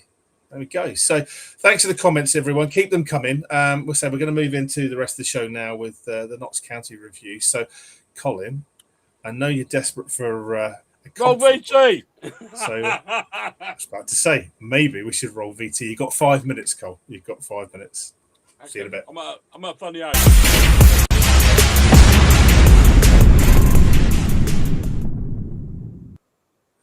Right, so we've got 2 games to cover this week. We've got the Oldham FA Cup game and, of course, Notts away as well the other day.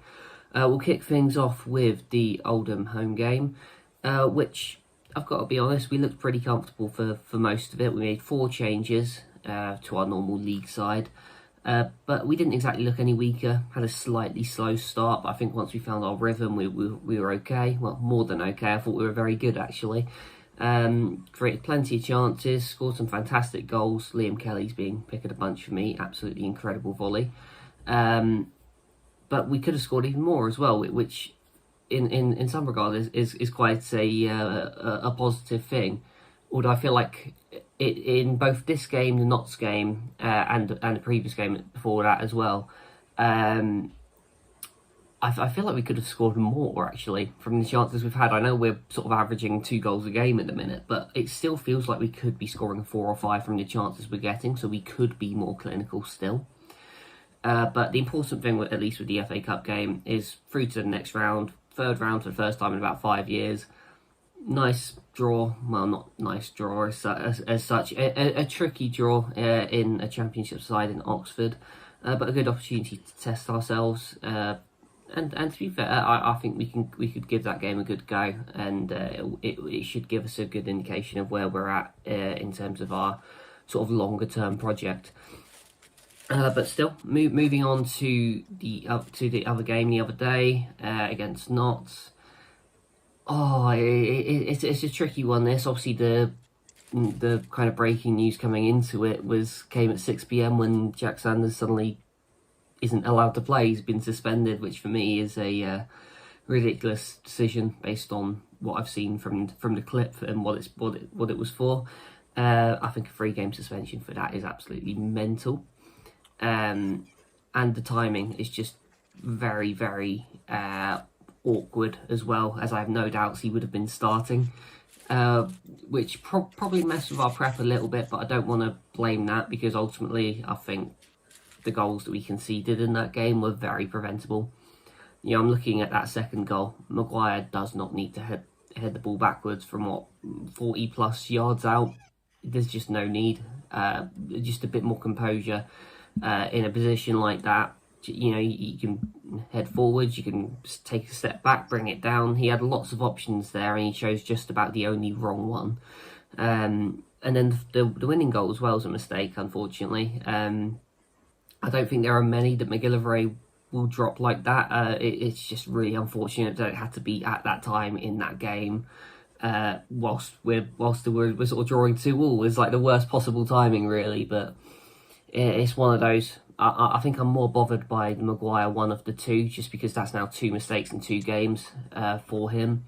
Because obviously he gave away the penalty as well, just made a couple of poor decisions, or perhaps struggling to keep up. And that does kind of bring me on to some concerns I have over our defence currently. It feels like beyond our starting 3, just the match sharpness just isn't there, or match fitness isn't there. Certainly in the case of Maguire and Thompson. I don't know why it's taking so long for them to get up to speed. I appreciate that the game time has kind of been restricted in some regard. But Maguire's been back for a little while now. I'd expect them to be able to keep up at this stage. So potential for concern there, especially because going into the next game against Cambridge, we're without Sanders again, and I'm hearing we're likely without Luke Offord as well, which may force a change of shape out of us, because ultimately we don't have that many centre-backs available. You know, you could potentially play Gethin Jones as a right centre-back. He's done that before. But it may be a case of we've got more midfielders and attackers available. Let's just bring an extra one of those on and switch back to our original 4-3-3. But I think the big concern with that is just Cambridge are a set piece team, and we don't have 2 of our usual starting centre backs, which could be potentially problematic. They are getting better from open play from what I've seen of them, but their main threat is set pieces, so we're really going to have to be on it. Especially if Patterson's not about as well. We don't know what state he's in after going off injured. But still, it's a chance to put things right. Obviously, a frustrating loss that Notts one. It felt like we were involved, and again, I feel like we could have been more clinical. From the chances we had, we could have scored more. So again, we've got a chance to put that right. We need to get Collins' goal as soon as possible as well. I expect it'll be him and Mendes starting up front together. Potentially with a third as well, I don't know at this stage. But yeah, this is an opportunity to put things right, get ourselves back onto a winning run as soon as possible, because we've got some very tricky fixtures coming up. Come on, you Dons.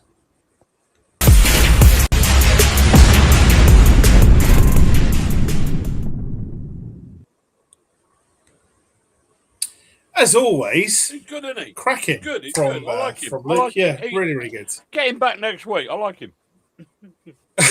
He's on every week, Cole. He's on every week. I... Luke, thank you for the Pains player rating and reviews on the Facebook group, but also the video as well, mate. We appreciate you and the time you put in to the Dons Unplugged world. It's part of the backroom stuff. But let's start with the Oldham game, Cole. I mean, obviously we had the cup game. What is your take on that from your standpoint? Best team won. Cracking. Is that it? Fantastic. I enjoy the FA Cup. I don't know if I've ever told you. Well, I could start this conversation up as you like, because I mean, you said to me and you mocked me about this, going, "Oh, Colchester, isn't it boring draw? Oh, Oldham." Well, we never asked the gaffer what he thinks about the Oxford draw, did we? We'll ask him. We'll ask him and we'll give feedback on the show. Don't worry about it. But yeah, I mean, for me, look, I thought the Colchester game in the round before was really entertaining. 3-2. It was a good game against the Cowleys. Well-drilled team. Really enjoyed it, to be fair. We came out on top after being behind. I felt the game against Oldham was... well, I thought it was going to be 3-2. Obviously, it was 3-1 in the end. So I did think it was going to be an open game. But I keep saying to you, for me, I'm happy drawing teams that don't just steamroller from the Premier League and come in and smash through you and stuff. It keeps momentum going. Yeah. For me, the league and the cup, and also to Luke's point, I think around match fitness, if you can get some of those players into the team on a cup game that maybe wouldn't be playing in the league, that's all the better for fitness as well. I thought we were, considering Oldham are so stingy at the back, I thought, very tight at the back. I thought scoring 3 goals against them, and it could have been a considerably more. I thought that result, the 3-1, showed us in a very good light. I thought, teams have struggled against Oldham all season, and we really didn't, did we? We created a lot. No. So we did. Very, very positive, I felt. I thought so. And like I say, I'm generally excited. So Grant just said that I loved the FA Cup game against Oldham, and Swindon beat Team Oxford unbeatable as they're on a bad run. No, look, do you know what, Grant, to your point, and I really agree with this, it's like I saw the Oxford draw, and I know people were wanting a Liverpool or an Everton or whatever. And look, hey, I'm happy to have that in the later rounds. But at the moment, I think it's a winnable game. It's a winnable game against a tough side. It will be tough opposition because they'll equally see this as a winnable game. Or are they going to want to... Are they going to want to rest some of their players, because obviously they're only just sitting above the drop in the Championship? They're not. They're not going to want to get sucked into that. Is this game? Some would think they don't want to risk players in. I don't know. No, it's a tough one, Cole. But I think if you're the Oxford manager, maybe you want the opportunity to try some of those players on the fringes. If you're not having a great time in the league, it's an opportunity for them to come and improve themselves as well. I think it's very winnable. Very winnable. I think it's winnable, but I don't think it's going to be an easy game by any stretch. It will be nice to see Kyoso and Cummings come back. Obviously, 2 great players for us in the past. I just have to have the bad day on the day, obviously. Grant also said Oldham are horrible to play. Their backline is solid. Yeah, and this is the thing, right? I mean, like you say, Cole, they haven't set the world alight in the league, but that's not from the defensive standpoint. It's more from up front. They've not really scored that many. But again, I don't think anyone's going to come against an Oldham side. Conceded 13 in the league. Exactly, but I don't see anyone turning them over this season that much. I think they're a well-drilled side, and it's like, say Mickey Mellon and all of what goes with that. Ultimately, what to get them back up, I think was the big, their biggest priority when we spoke to their fans last time out. But is to just be stable in League Two, see how they get on from there, and push on. But no, I thought overall, look, again, a really, really good result. Great to see the team not just win, but win well. Yeah, I enjoyed it. I enjoyed it. Yeah, and I thought, as you say, there were more goals that we could have had. It could have been a hatful. Yeah, and if you decided not to come because the corners weren't open or the East Stand weren't open, you missed a good game, I thought. You did. You missed a good game. You did. Although, I will say, where would it be without an Aidan gripe about something, right? I was sitting in my normal seat in the cow shed, and there was people behind us who were moaning about people standing up. Oh, now, please. Just to clarify to anyone who's new to any game, okay, stewards, sit down, whatever. If you're coming into the cow shed and extended to sit at the back, it is unlikely. We actually had someone behind us. They said, "Oh, we like to sit down." I said, "We'll go down the front then." Yeah, it's not like there was no seats available, right? Come on, but yeah, I just thought it was odd. I just thought it's like you can look around, everyone's standing up. That's the whole point. The cow shed is the vocal area. That's people want to stand, particularly at the back seats and things like that. So, yeah, interesting, Cole. I did find that a bit flabbergasting, to be honest. Yeah. I even sat down, Cole, for the game as a courtesy. But Not very long, exactly. But yeah, as I say, I think moving into the next round against Oxford is at home. I think at home's going to be a real teller for me. I think if it was away, well, hopefully it attracts a few more fans for a start off. I hope so. And again, once you get through, if you do get through the third round, you start to get into those later rounds, it becomes a lot more exciting, right? But yeah, I mean, if we do, and obviously we'll come on to it, and anyone at home watching as well, if we do get through to the next round, who would you like to see in the fourth round, Cole? Ultimately, is what I'd love to hear from you. Boreham Wood. Boreham Wood. I don't know. I'll be honest. If they do get through, they're not an easy team. I'd like to go there. I'd like to go there as well. Away day in a National League round. I do. I like the lower league games, but you can always become a cropper in them, mate. That's the problem. Anyway, Notts County. What was your opinion? Notts County. Sorry, we just got a few comments first. Who else watched the draw and did double take when they said 20, thinking we'd draw Man United? But I'll tell you what I thought was funny. I can't remember who did the draw now. But when they read our name out, they said we won the cup. Well, no, the Laurie Sanchez comment. That was yeah. That must have peed a few people off. That ruffled a few feathers on certain forums that I may or may not have been looking into when that comment was going. Yeah, and we welcome AFC fans to this tonight because we know there's a few watching tonight, don't we? There was a few watching. Yeah. There's a few we had to block comments from, but there we are. Interesting, right?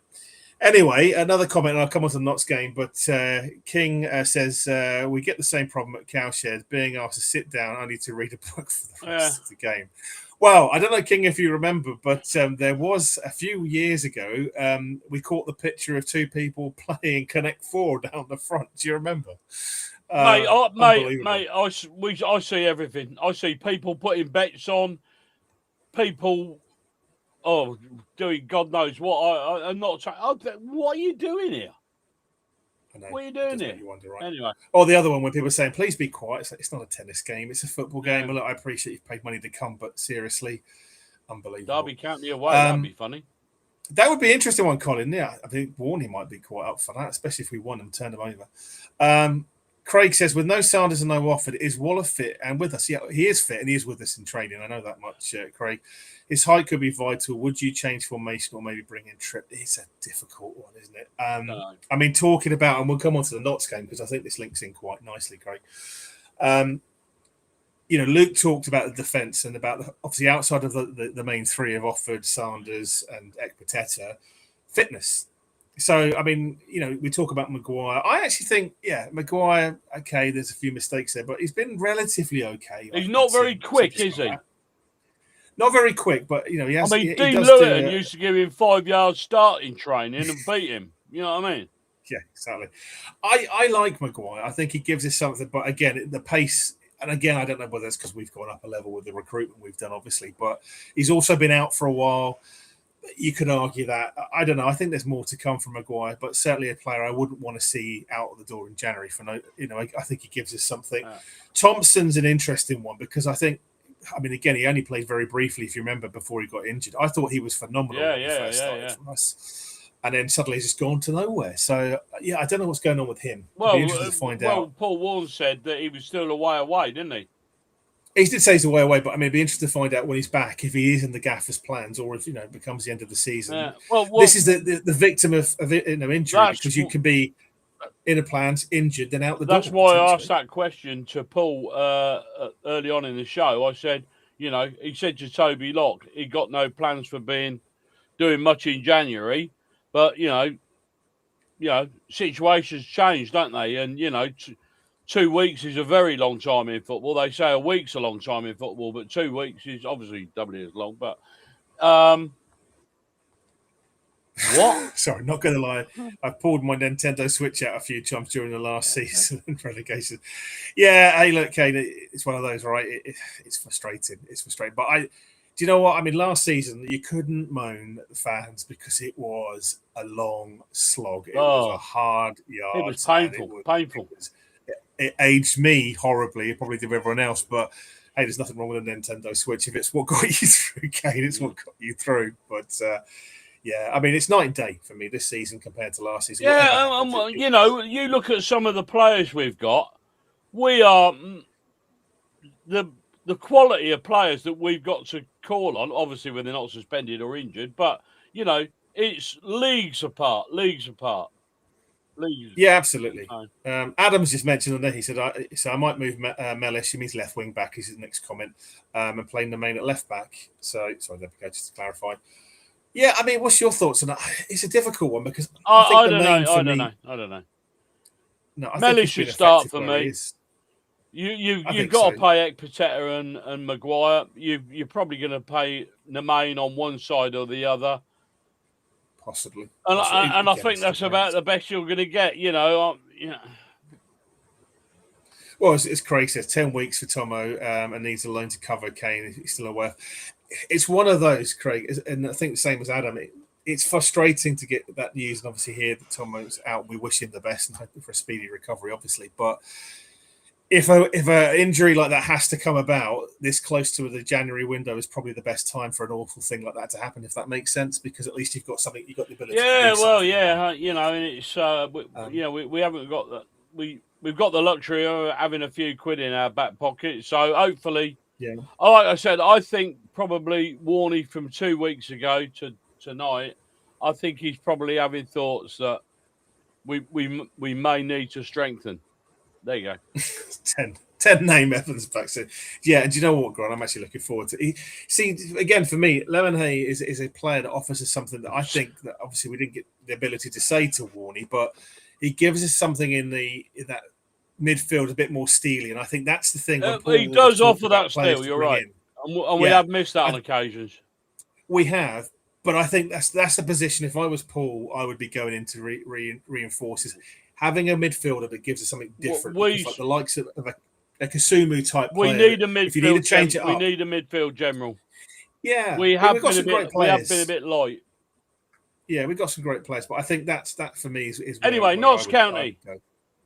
Yeah, I mean, it was a weird one because I watched it on the telly. I couldn't make it because of work, unfortunately. But it was odd because I agree with Paul. I thought we were in control, particularly the second half.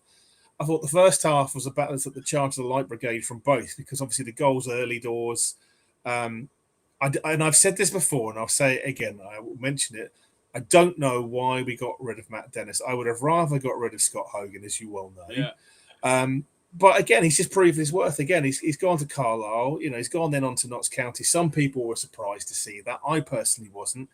I know the charge he gets is he's a bit of a lazy player, but he can do something out of nothing. And you saw that again last night. So, it's frustrating. He has changed a little bit, though, hasn't he? He has, Cole. He has. And again, ex-players always come back to haunt. It's just a fact of life, right? Unfortunately, our ex-players never came back to haunt them.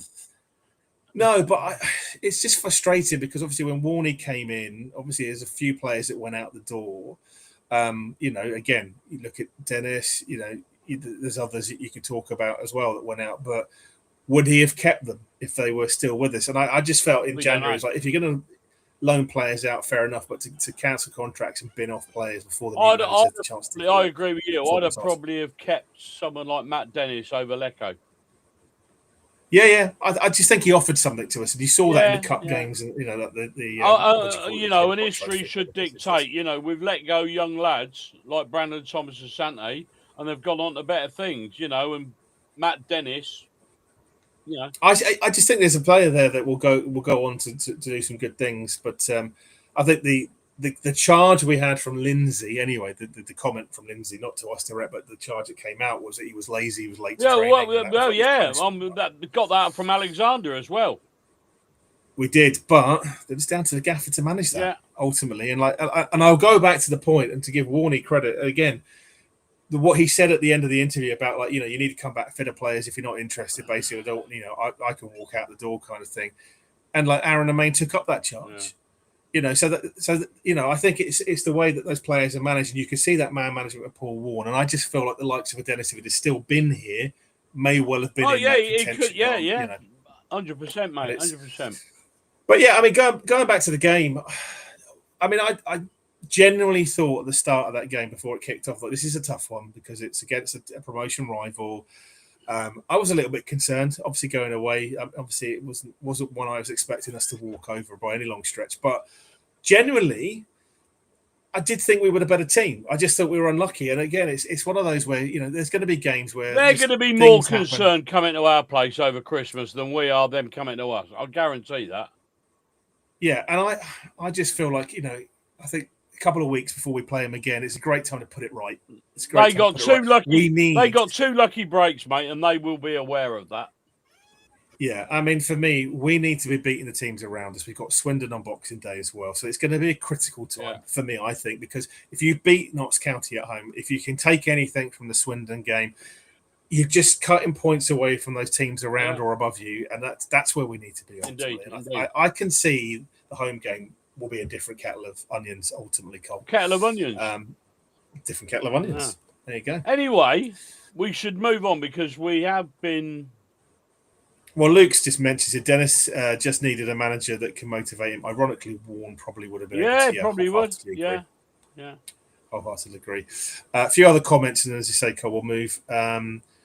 Reading between the lines around Paul Warren's answer to the Crowley question, I think he's in direct competition with Gilby for a place in the team. Yeah, I mean, there is that. I think I got the feeling that Warren thinks he can get the best out of him and the best is yet to come. So, remember Liam Kelly? How everybody said, well, if he goes, we don't give a toss. Now, Liam Kelly is probably one of the first names on the team sheet. He's a different player. So, watch this space. King said, annoyed to lose versus Notts, but as been said, well played. We played well, and considering we scored 5 or 6 goals in the game, I think we will do very well. Yeah, I'm not with you, King, on it. I'm not worried. It was just one of those. I just felt like, silly mistake at the end, and it cost us. Yeah, that's like I said to Paul earlier. It just feels like we're not getting the rub of the green sometimes. Just when we think things are looking up, you get Sanders mysteriously suspended for 3 games, and then I find that so weird. Though, I mean, the fact there's no right to appeal it. Yeah, and that's a load of bollocks. Sorry, it was soft touch. Yeah. Soft touch. I think yellow, fair enough, but I didn't think it was red. Not at all. Not at all. But yeah, I mean, moving into the Cambridge game, obviously we've got our team talk for Ryan and Chris. So we'll whack that on. Do you need another wee? No, I don't. But remember what you've got to do for this video, don't you? I don't know what you're talking about, Wink. Yes, I do. Right, okay. Anyway, go on, play it. I shall run VT.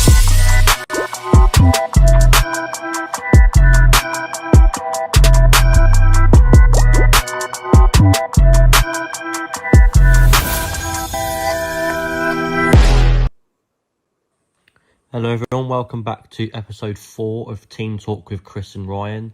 So today's episode will be covering the preview for the MK Dons game against Cambridge on Saturday, off the back of a 3-2 defeat to Notts County on Tuesday. Me and Ryan are, again, unfortunately both separate this week, so we've had to do our recordings separately. However, we do have a couple new sections in the video today with some new graphics that I've put together myself.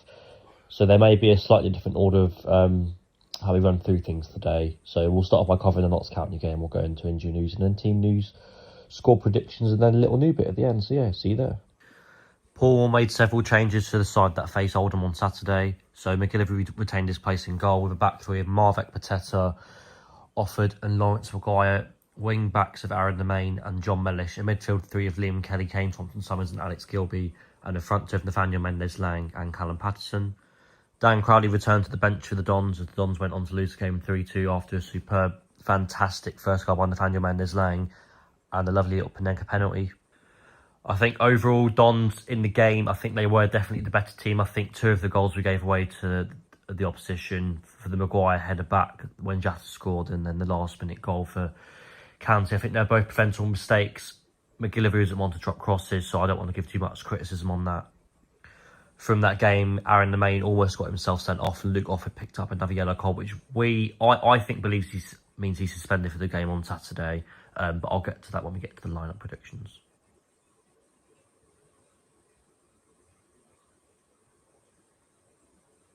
Lecco, Wilson and Thompson are all out injured. Lecco is due to return to training on Thursday. Thompson is out for an unknown injury and Wilson is back in January. Patterson has collided with the goalkeeper Tuesday night and ended up hurting his knee. He may be out for a couple of weeks. Jack Sanders has also been slapped with a 3-match ban after being pulled up by the FA. As a side note, we are unsure whether Offord is suspended or not. According to a couple of different websites and people on X, he has picked up 5 yellows across the entire league and FA Cup campaign so far, so he could be suspended, but we're not quite sure yet. And last but not least, so we've got 3 players back in training, confirmed by Paul Warne, so Scott Hogan, Conor Lemonai Evans, and the most important one, in my personal opinion, as I'm a massive enthusiast of him, Russian Hepburn Murphy, all back in training. I don't think they're back this week. I think it's just a bit too soon. However, going into that busy Christmas period of obviously starting off with Harrogate and then building into the Swindon, Notts County, Colchester and Chesterfield games, it'd be a massive, massive boost to have them back, especially given the injuries to Patterson and the suspension of Sanders and Offord.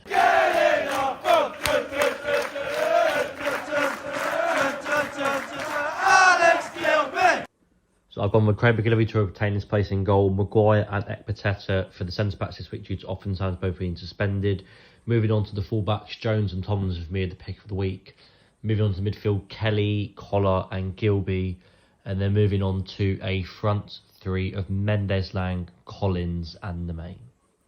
I think given our defensive worries in recent weeks and the recent suspensions to Sanders and Offord, I think a return to the back 4 should be on the cards this week. I think that front 3 is more than capable of scoring and creating goals. And hopefully if one of Lecco, Hogan or Hepburn Murphy's back on the bench, that'll boost our numbers as well. Top goal scorers for MK Dons so far this season is Nathaniel Mendes-Lang, Alex Gilby and Callum Patterson. Nathaniel Mendes-Lang is on 7. He has scored a total of 4 penalties. Alex Gilby's on 6 and Callum Patterson's on 5. Here are our assists, top 3. Callum Patterson's on Liam Kelly and Nathaniel Mendes-Lang. Patterson's on 5, Kelly is on 3 and Nathaniel Mendes-Lang is on 2. MK Dons are projected to finish the season with the approximately 77 points if they maintain their current points per game, which is an average of 1.68. Over to our score predictions. Chris has gone for a 1-0 win with Collins bagging his first goal for us. I think it might be a 1-1 draw. They are currently the best defensive team in the league. Not many teams have scored more than 2 past them. I pray Collins gets his first goal, but how good Mendes has been over the last few months, he might score. Congratulations, Mendes-Lang, on your PFA Player of the Month. We now hand you back over to the leg ends, that is Aidan and Colin. I hope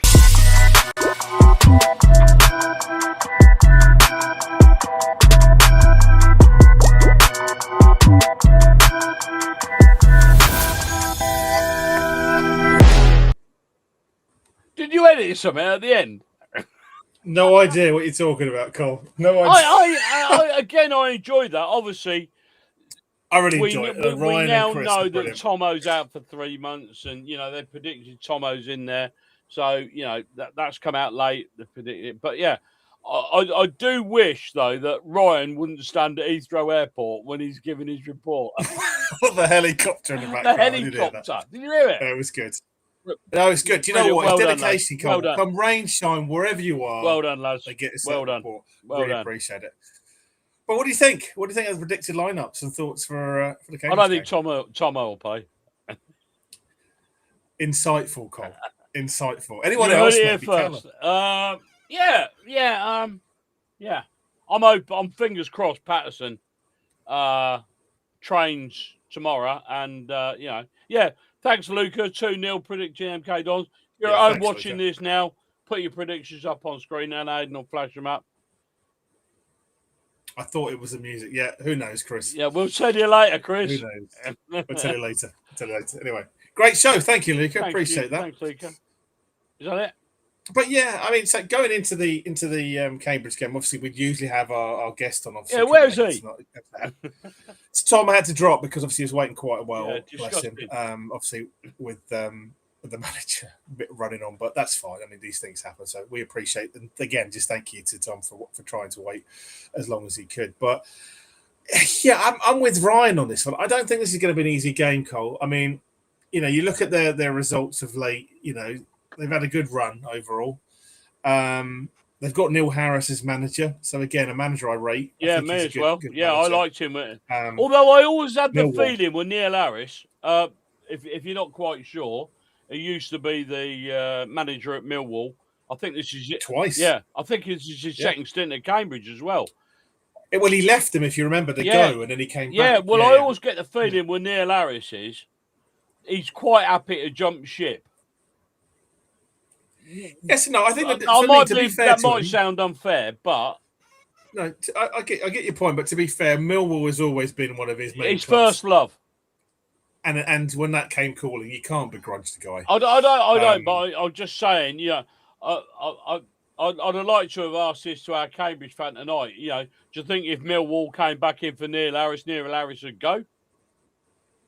Yeah, I mean, again, it's a question to be asked, isn't it? But I don't know. I mean, I think he's happy there. He wouldn't have gone back if he wasn't. Obviously, there was still a good bond there. But Kings just said they don't think we'll keep a clean sheet, but hopefully we'll see it 2-1.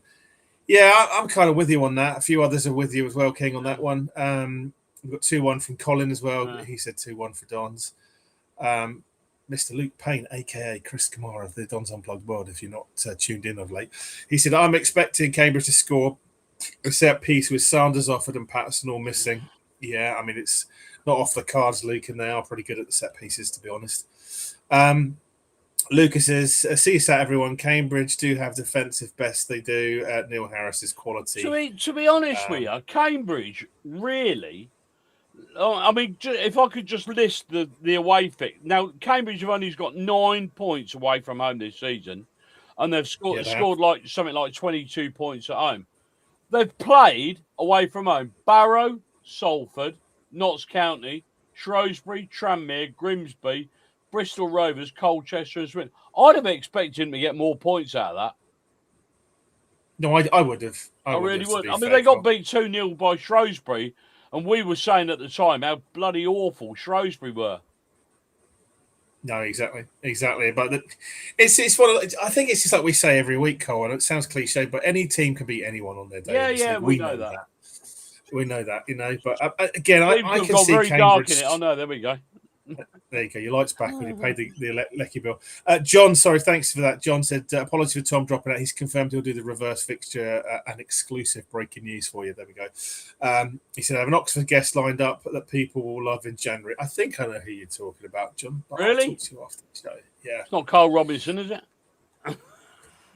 Moving on. 2-1, John says, John. Kerry agrees. A lot of us are going for 2-1 on the weekend. Yeah.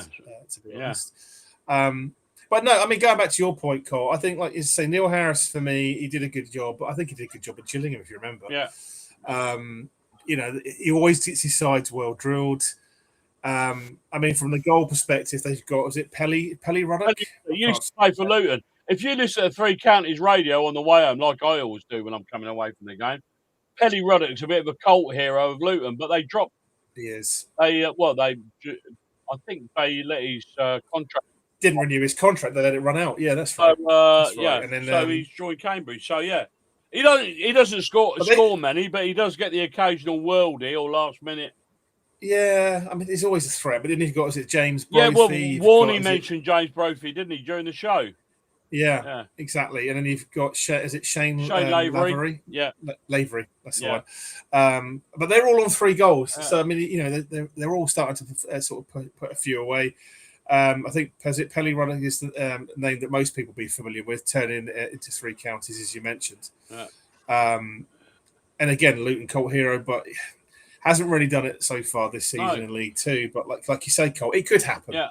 I mean, one thing that sort of did surprise me was Warney mentioned it in the show about Elias Kachunga plays for them up front. Yes, yeah, he does. Surprisingly, well, if you look at the goal tally of Cambridge this season, he's played up front most of the season, hasn't scored yet. So, I mean, you've got to say the pressure's probably getting to him. Let's hope he don't break his duck on Saturday. So, well, it'll be an interesting tactical battle as well, because if you think about, Neil Harris, he tends to play a 4-2-3-1. Yeah. And that means that someone will occasionally pop up with the worldies you've already mentioned. But, again, it's just one of that. They are, for me, similar to Oxford in the way that they're defensively well drilled. Not Oxford, sorry, Oldham, yeah. They're very much like an Oldham sort of a team, aren't they? Yeah, but they get goals. Yeah, but like Luke Payne said, they rely on set pieces, a bit like Oldham, So, anyway, got a question for you. What former Don plays for Cambridge? And you used to play for us, obviously. Come on, you know this. Yeah, but it's not for me. It's everyone else to watch. Who's watching? Wait for everyone to. Right, who used to play? I'll tell you what. If whoever answers that question without googling it wins a prize, and I'll bring it at the really the box that they get. Cambridge's got a former Don playing for him. Who is it? Come on. Right. There you go. Spot prize. Spot prize. Come on. Spot prize. Right. King said, Sarda's situation is so bizarre, and I'm not suggesting foul play, but wouldn't be surprised if some sympathisers to AFC charity were involved. Nothing would shock me. Comment. I don't know what you mean. Yeah. Nothing would shock me either, my friend. Kane said here, so Cambridge is the first game I'll be able to make since the Cheltenham game a few months ago, so I'm hoping to win. It'll be a close one, though. I reckon 1-0 or 2-1. Yeah, I'm with you on Brilliant, that. Yeah. It's not I'm going 2-1, by the way. Yeah, I think 2-1. Their best strikers are injured. Yeah. Very truly. Yeah, I did write. Luke answered the question. Has he gone then? I'm going to try and find it now. There we go. Kai. Sorry, Kai. Oh, what could have been? What could have been? Yeah, Sully. He played for us about 14 times in the 2022-23 season. Scored. I think we lost Colin. He's frozen. Are you back? You back? Yeah, you're back again. Yeah, okay. Anyway, before you go on, or go off, and whichever. Matt, go off, whichever. Luke and Matt answered that at the same time, so I'll bring 2 spot prizes on Boxing Day. Come and see me at the Casbah, guys, and you'll have some Don's merch. Really? Yeah. Really? I've got plenty of Don's prizes to give away, Cole, as we always do every week. Right. Go on, okay, one observation. As you know, I always write my preview for the game, and it goes up will it go up tomorrow morning? There's one thing that I really noticed. I was doing a bit of research about some of their players. Thank you. Yeah. One thing that became very apparent to me, they've got a lot of 30-year-old players in the core of their team. They have, yeah. It's an aging team, but experience. I'm not knocking them. I'm not saying, but it's a very experienced team. They have got a smattering of youngsters in there, but the bulk of their players are all around 30, which is, They are. By the way, Craig, I did know that Luke had answered it before, but I was seeing if anyone was eagle-eyed enough to do it. But we just like to give prizes away. It's Christmas, so come and see us. As I say, Matt and Luke will make sure you get your prizes. There are plenty more to come, by the way, as we go through the next few weeks. Can I mention the goalkeeper? Also, as if you wouldn't mention the goalkeeper, is it because you were a former goalkeeper, Colin? I've told you that. I've told you that. I didn't know that. Carry on. In goal, Jake Eastwood, very good keeper. He used to play, you will remember, for Grimsby Town. He's played every single game, the Virtue or the Timu Cup, the FA Cup, the League Cup, and every league game. And he's conceded just 17 goals in 19 games. And he's got 6 clean sheets. So Jake Eastwood is no mug. So, No, he's got pedigree. Great, good goalkeeper. Anyway, go on. Yeah, so he's got pedigree in League 1, League 2, Cole. Okay. He's been around, but he's a good player. Don Pauly, evening Don, thanks for joining as always. He said I said 3-1. All saying Paul Warne could, I thought it was a pink Winkleman then. Also Paul Warne could have changed Dennis. Sadly, he hasn't done his magic with Hogan or Lecco. Lecco, I think, as you say, I think Warney was a bit more hopeful, but I think Hogan for me has got to go. I think Mr. Warne was being diplomatic.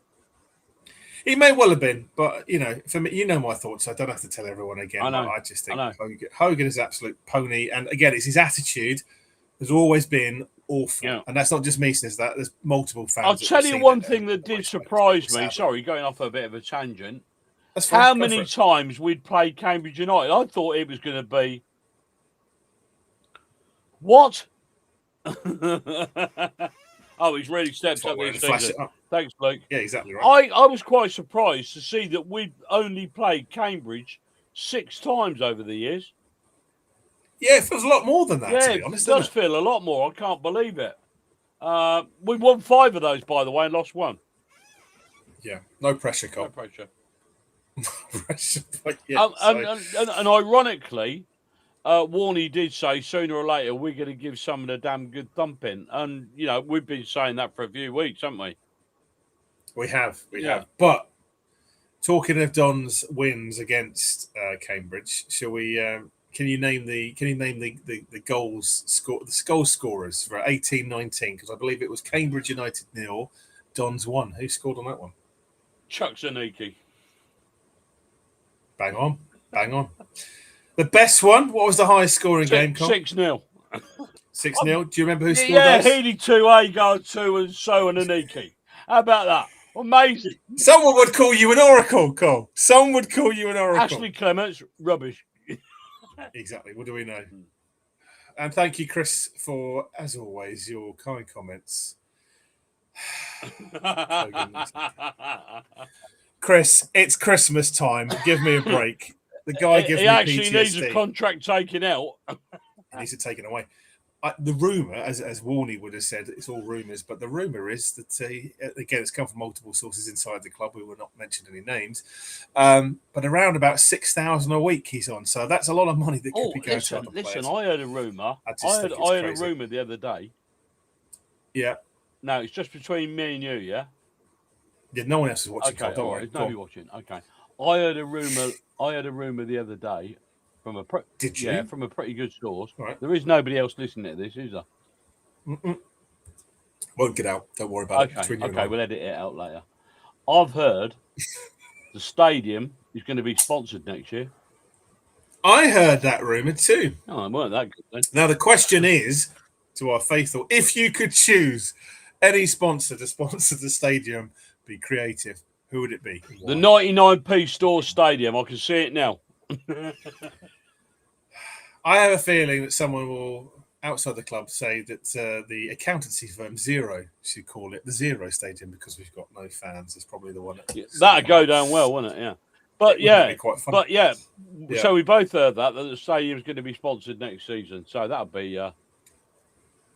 Yeah, exactly. I mean, it's money spinner, isn't it? Chris said, I remember Moises' free kick last time, who now plays in Iran, by the way, Chris. Very competitive league in Iran, apparently. Well, apparently it was too good for League Two. If you remember the attitude before exiting the club, and went to Exeter, never got the contract, and went to Iran. Who am I to critique the wise words of Moises? Anyway, Colin said, and that was New Year's Day 2019. Absolutely right, Colin. Well done. Yeah. So... And Luke said, hold on, as long as it's not... the Tough Sheet Stadium. The Tough Sheet Stadium. Apparently, what happened every time they got beat, away fans were going on, Tough Sheet. Wimbledon. To be fair, Craig, I heard that Cherry Red Records might be in for a deal. Or the Womble Stadium. That'd be a good one. Anyway, looks like we're going to get a stadium sponsor next season. Both me and Aidan heard that rumour. I thought I was telling him something he didn't know, but that's all right. I think I was with you when we were told that. Anyway, I've been on here nearly 3 hours, and it's way past my bedtime. It is way past your bedtime. Josh said, surely the only answer, drum rolls, the Greg Stadium. Cole, why didn't you come up with that first? See, Josh is on it. How about the Bagsome Joy Stadium? I think Chris has beat me to it. It's got to be because he's watching the show. Casbah Arena. Got to be, right? Anyway, here we go. Have a little think about that. Hello, nothing can be worse than the pound. No, you're right. It's not far off the truth, Kane. How about the stand at Crewe? Yeah. The Whitby Morrison ice cream van stand. I thought that was quite creative and it just flows, right? It just flows off the tongue. Apparently, Whitby Morrison make ice cream vans. I never knew that. Yeah. Not until I went to Crewe, anyway. Yeah. That was at the my goodness. the Mornflake Stadium, wasn't it? It was. And I'm going to be mornings. Yeah. I mean, I'm with you, King, on the leaving in January. I mean, he could leave tomorrow to be quite fair. I'll drive him wherever he wants to go.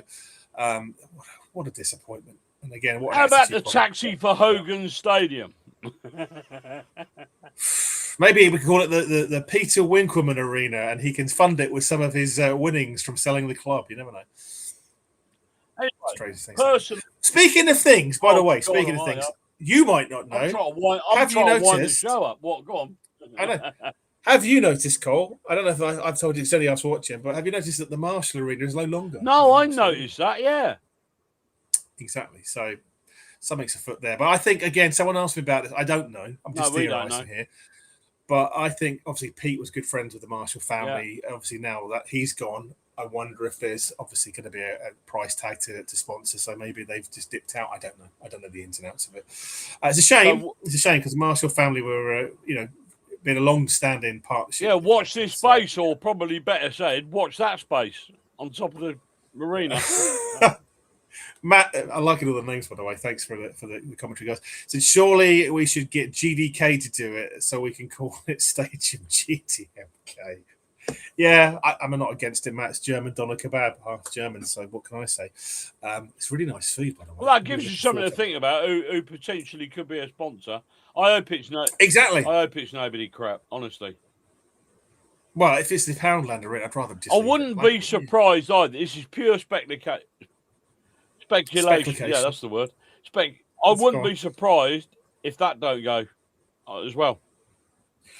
I think they were locked in, though, for another, is it 2026, 27? Oh, right. Well, Pete did a long-standing deal with them. I wouldn't be surprised if the contract with Suzuki wasn't that... It's reviewed. Eh?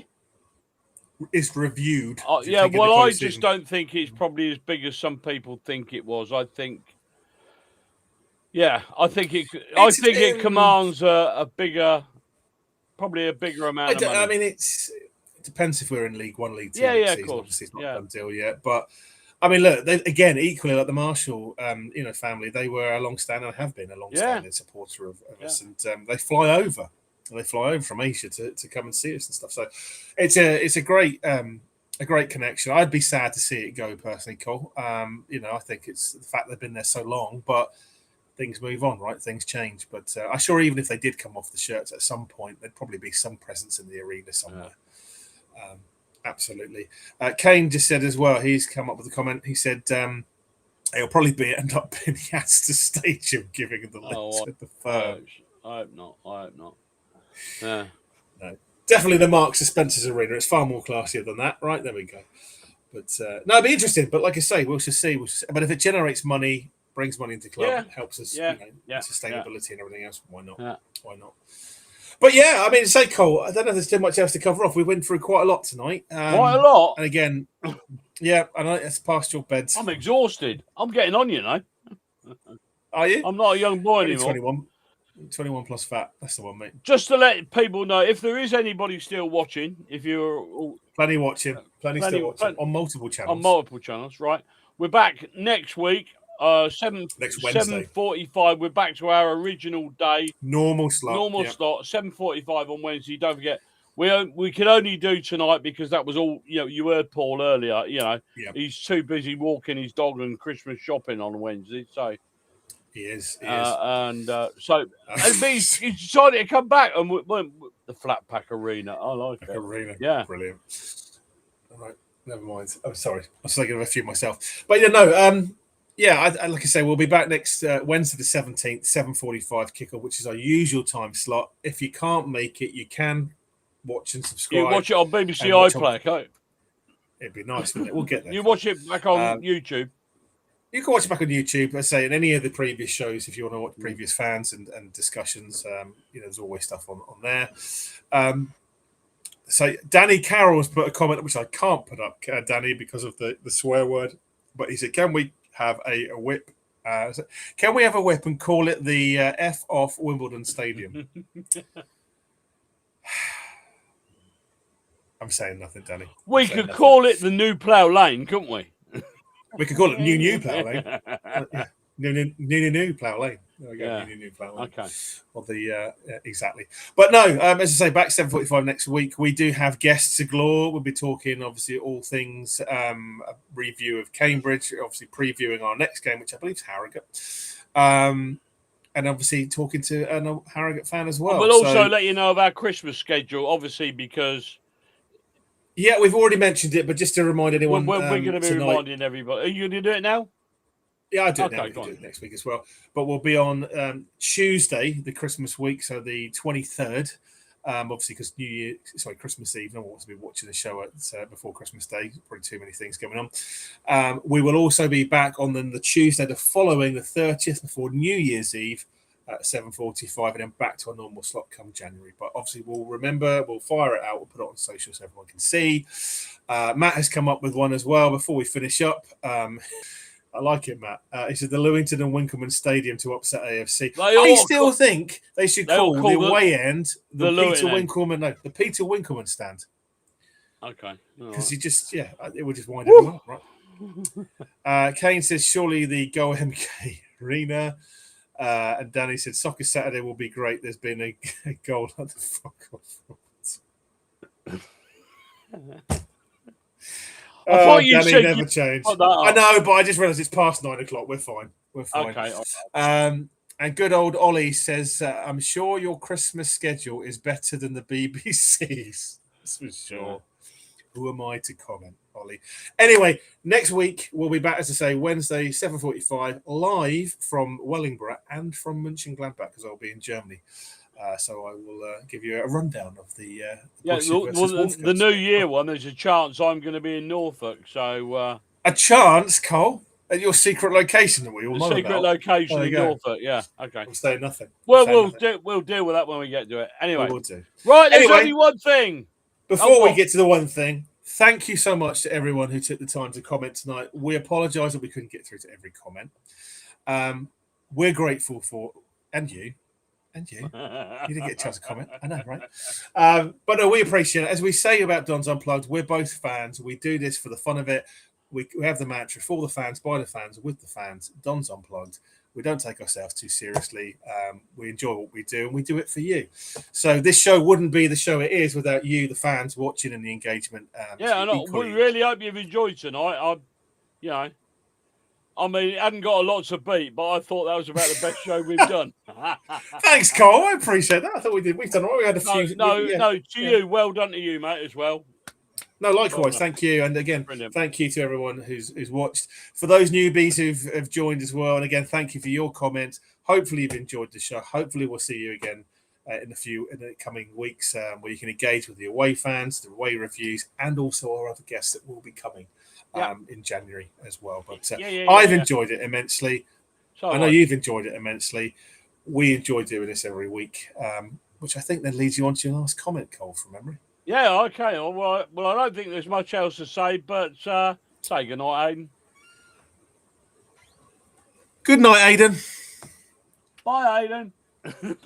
Come on, you Dons. On to Saturday and a victory against Cambridge. Take care, everyone.